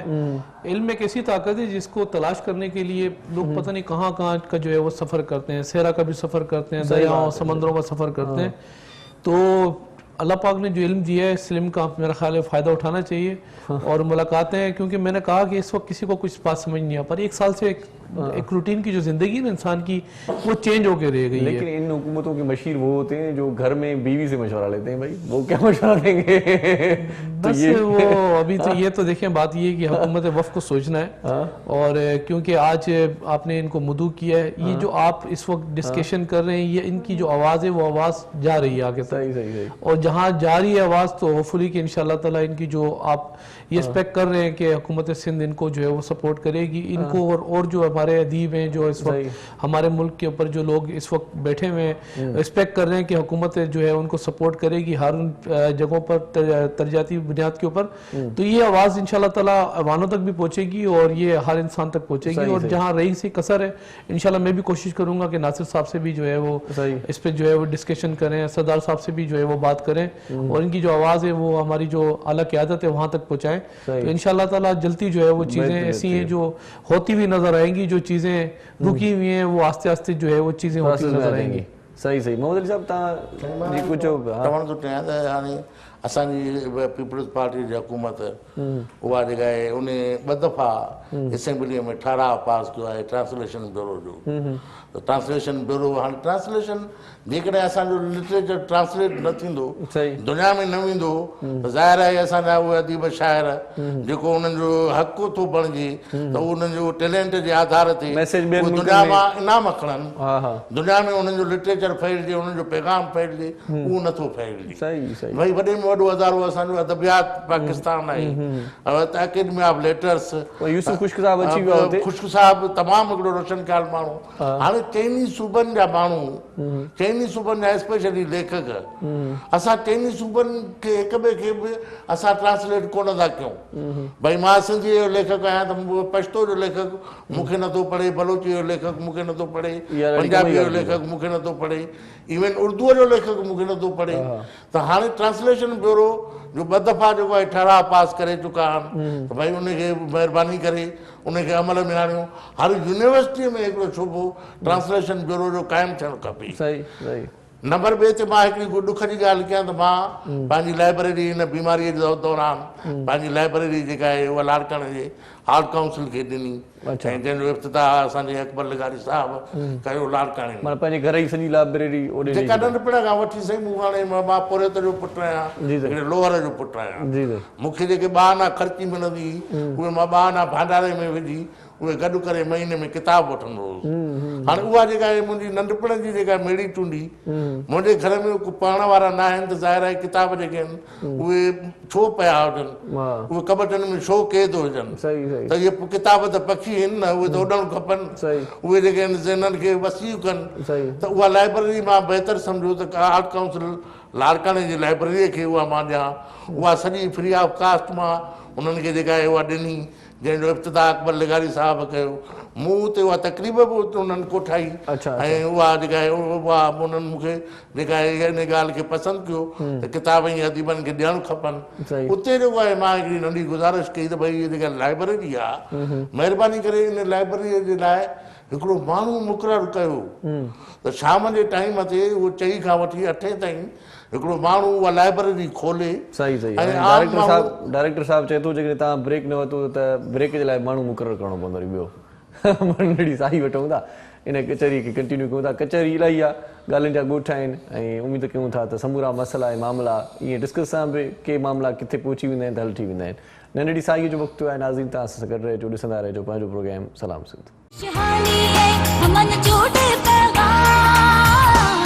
मुझे सिंध के सलाम सलाम सिंध, शहानी है हमन जोड़े पैगाम, मुझे सिंध के सलाम सलाम सिंध। जी भलीकार चऊं था तव्हांखे पंहिंजो प्रोग्राम सलाम सिंध में। ॾाढी कम जी ॻाल्हि कचहरी थिए पई। मोहम्मद पठान साहिबु ॾाढी ज़बरदस्त ॻाल्हि कई त असांजे सिंधी अदब खे ट्रांसलेट कयो वञे ऐं शाइरनि अदीबनि जा जेके लेख आहिनि उहे जेके तर्जुमो करे परॾेही अदब सां ॻंढिया वञनि त तमामु घणो असांखे फ़ाइदो पहुचंदो, ख़ासि तौर ते सिंधी अदब खे ऐं अदीब खे फ़ाइदो पहुचंदो।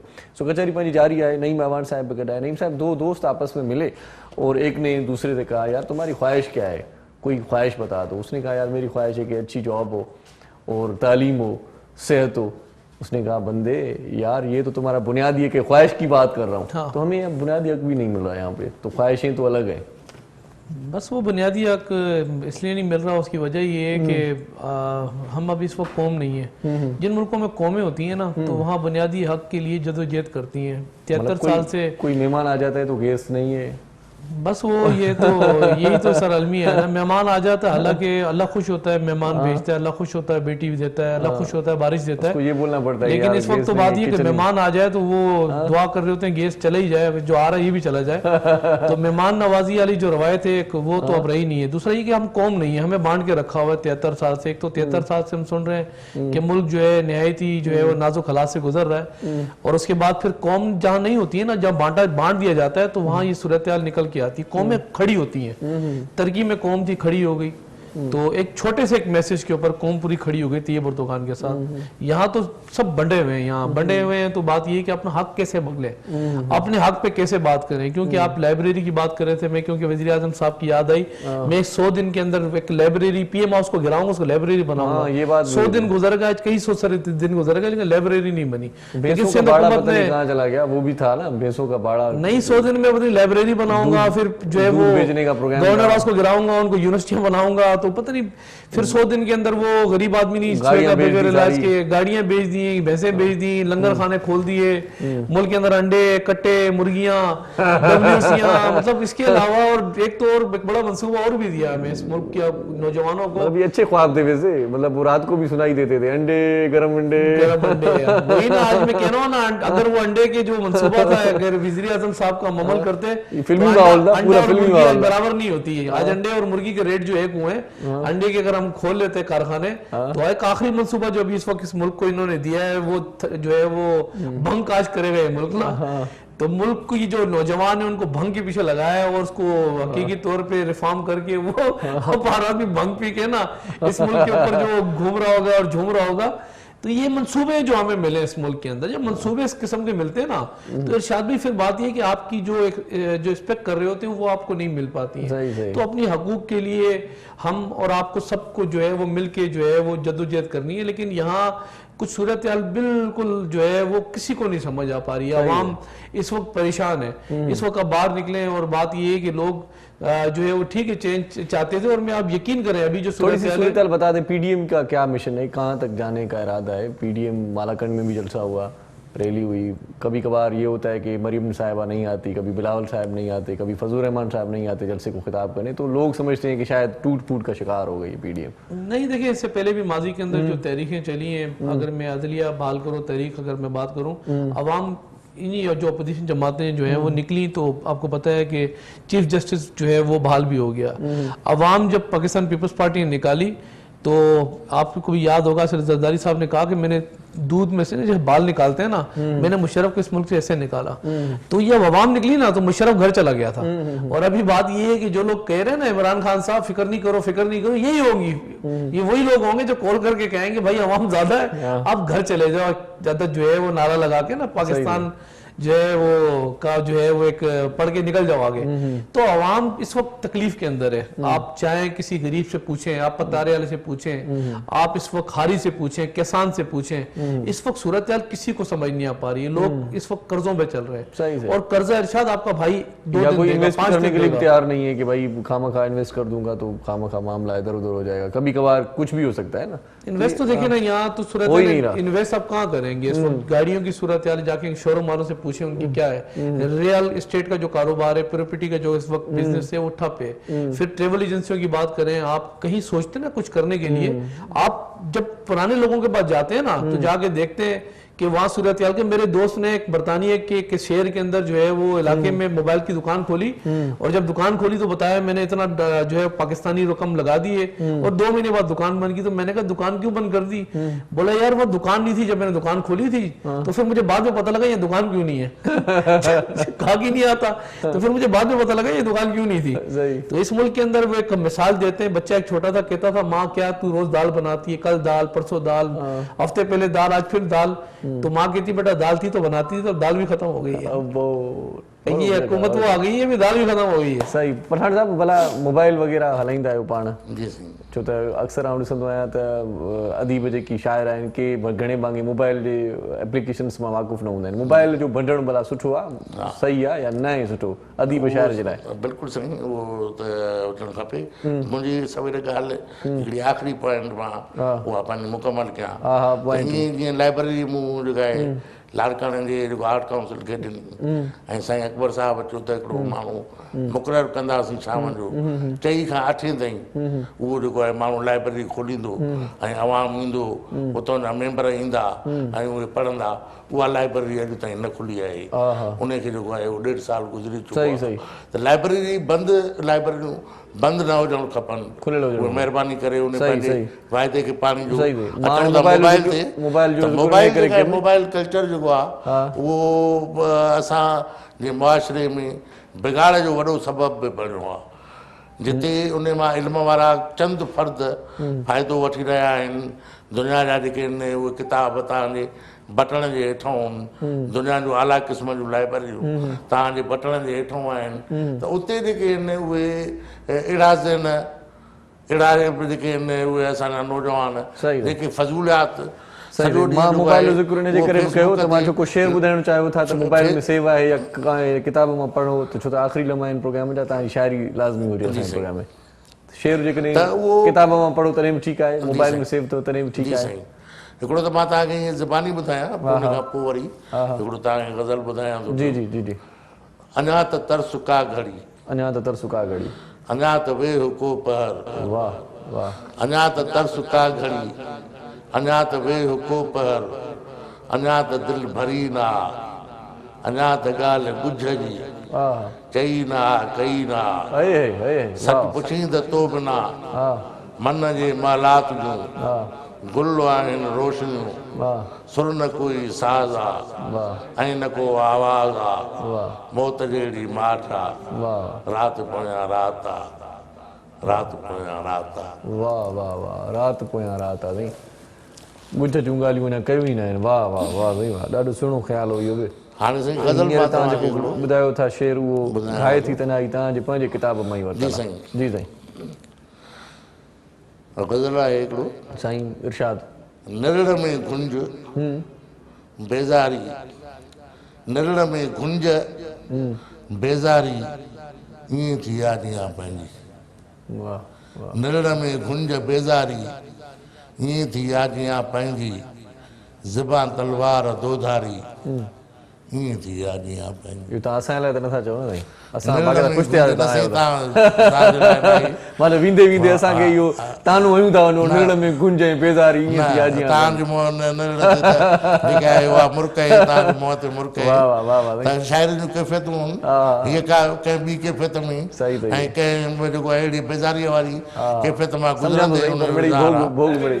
त निरड़ में गुंज बेज़ारी, ईअं थी यादियां पंहिंजी, वाह वाह ज़बां तलवार दोधारी, वाह वाह ईअं थी यादियां पंहिंजी, वाह अखियूं जिंसी बणियूं टांडा वाह ऐं गुफ़्ता बाहि जा शोला, वाह वाह, अखियूं जिंसी बणियूं टांडा ऐं गुफ़्ता बाहि जा। बाहि जा शोला, लॻो पई थिए पई बम्बारी, ईअं थी यादियां पंहिंजी, वाह वाह वाह, किरी तड़पी टुटियूं सोचूं, किरी तड़पी टुटियूं सोचूं, उजड़ थी ख्वाब जी बस्ती, वाह, किरी तड़पी टुटियूं सोचूं, उजड़ थी ख्वाब जी उजड़ थी ख्वाब जी बस्ती, वाह वाह हुई दीदुनि खां अखि आरी, वाह ईअं थी यादियां पंहिंजी, वाह साईं वाह वाह। प्रिय जो पहर हो लेकिन, प्रिय जो पहर हो लेकिन, खणी अखि जीअं ॾिठुमि हुन ॾे, वाह अचानक राति थी कारी, ईअं थी यादियां पंहिंजी, वाह वाह वाह, सिंधू सिक जो ॾिसण ख़ातिर, जी साईं, अव्हां जे दर ते जीअं पहुतुसि, वाह, सिंधू सिक जो ॾिसण ख़ातिर, अव्हांजे दर ते, अव्हां जे दर ते जीअं पहुतुसि, उॾी अखि में पई वारी, अल्लाह, ईअं थी यादियां पंहिंजी, वाह वाह वाह, खिलण जूं ख़्वाहिशूं दिलि जे वाह धुबण में थी दफ़न वेयूं, वाह वाह, खिलण जूं ख़्वाहिशूं दिलि जे धुबण में थी दफ़न वेयूं, अखियुनि मां गम जो जर जारी, ईअं थी यादियां पंहिंजी, वाह वाह वाह वाह, ईअं थी यादियां वाह साईं वाह, वाह वाह, ॾाढो सुहिणो साईं। को मैसेज ॾियणु चाहींदो आख़िर में? साईं मैसेज इहो ई आहे त मुआशिरे खे लिटरेट करण लाइ असांजे हुक्मराननि खे, असांजे सूबाई हुकूमतुनि खे, असांजे वफ़ाक़ी हुकूमत खे, उन खे तमामु घणी संजीदगीअ सां क़दम खणणु घुरिजनि। सही। ऐं जीअं हिकिड़ो SSP सखर जो मौजूदा SSP उन लाकब में लाइब्रेरी खोले हिकिड़ो जेको आहे नओं क़दम खयो, सही सही, ईअं लाकबनि में लाइब्रेरियूं खोलियो, ईअं जेलनि में लाइब्रेरियूं खोलियो, ईअं संदरी कराची में बि रोडनि ते ॿुधो आहे त कुंड ॾिठो कुछ आहे, में लाइब्रेरियूं अथव। ईअं जेके आहिनि उहे घिटी घिटी या पाण वारो लाड़काणे जो एसे जो सरताज जो जागीराणी जिते वेंदो आहे त पोइ पंहिंजे जेको आहे ऑफिस में लाइब्रेरी क़ाइमु करे वठंदो आहे। इलाही माण्हू इलाही त मिसाल आहे। अहिड़ा आहिनि ईअं जेको आहे उहे लाइब्रेरियुनि जो तव्हां ॼार विछायो सही त तव्हांखे मुआशिरे में चेंज सही। नज़र ईंदी ऐं सॼो मुआशिरो सही सही, वो ॾाढो गुल सुहिणो वांगुरु मैसेज, ॾाढो सुहिणो मैसेज साईं। कंदो ऐं टिणो। नईम साहब आप कुछ कहेंगे आखिर में? बस लाइब्रेरी के लिए तो अभी एक लाइब्रेरी का सदर में भी इफ्तिताह किया है, 2 जो है रेजोल्यूशन भी पास किए सिंध हुकूमत ने जो है वो सूबाई असम्बली के अंदर। मैं भी सिंध दौरे पे गया तो वहाँ हैदराबाद के अंदर जो आपकी सेंट्रल जेल है तो मैंने वहाँ भी लाइब्रेरी देखी, वहाँ भी लाइब्रेरी जो है वो थी। फिर इसके अलावा वुमेन जेल थी, वहाँ भी मैंने लाइब्रेरी देखी। बच्चों की जेल थी जो है वहाँ भी लाइब्रेरी देखी। तो कोशिश ये है कि सिंध हुकूमत की कि हर जगह लाइब्रेरी का जो है वो हों, लाइब्रेरीज होनी चाहिए, और इंशाल्लाह ताला आप देखेंगे जो चीज़ें आज हाईलाइट हुई हैं जल्द जो है वो उसके ऊपर इंशाल्लाह ताला चीज़ें जो है वो सॉर्ट आउट होंगी। Thank you so much Naeem साहब, आप हमारे प्रोग्राम में तशरीफ़ लाए। ऐं मोहम्मद अली पठान साहब तव्हांजी वॾी महिरबानी, तव्हां असांजे प्रोग्राम में आयो। आख़िर में वेंदे वेंदे मुहर्रम साईं तव्हां खां कलाम ॿुधंदासीं, सो वरी आख़िर में असांजो बि इहो सनियो आहे त किताब पढ़ो, किताब जहिड़ो बहितरीनु दोस्त तव्हांजो ॿियो को बि नथो थी सघे। पंहिंजे मेज़बान इरशाद जागीरानी खे इजाज़त ॾींदा हयाती बख़ैर। सुभाणे वरी नई प्रोग्राम में तव्हांजी असांजी मुलाक़ात थींदी। पंहिंजनि प्यारनि जो, दिलि वारनि जो, घर वारनि जो, नंढनि ॿारनि जो, बुज़ुर्गनि जो, बीमारनि जो, ऐं उन्हनि जो बि ख़्यालु रखिजो जिन जो ख़्यालु रखण वारो केर बि कोन्हे। सो मोकिलाइणी आहे जीअं लतीफ़ जी मिठी ॿोली सदाईं गॾु।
मजबूर कैसी रहते दूर फुटण लगिया मेंदी मिठड़ा फुटण लगिया मेंदी निमन जलियो आबूर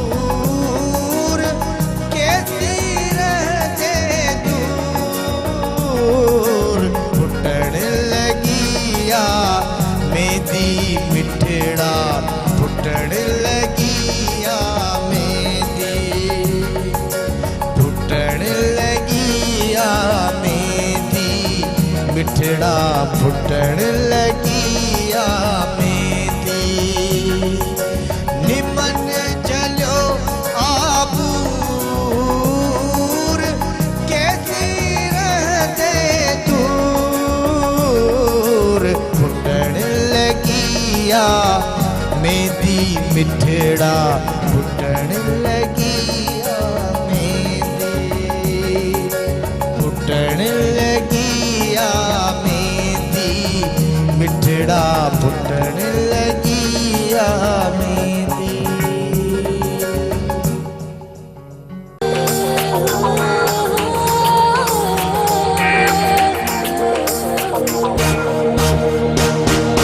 सुबह सुबह जो पखी अखेर मां उडरे थो हरी नारी रबखे संभाले निकरे थो हिन सरज़मीन सिंध ते जीअं सजो घुरे थो खुशहाली ऐं अमन जो ॾे पैगाम मुंहिंजे सिंध खे सलाम सलाम सिंध मुंहिंजे सिंध खे सलाम सलाम सिंध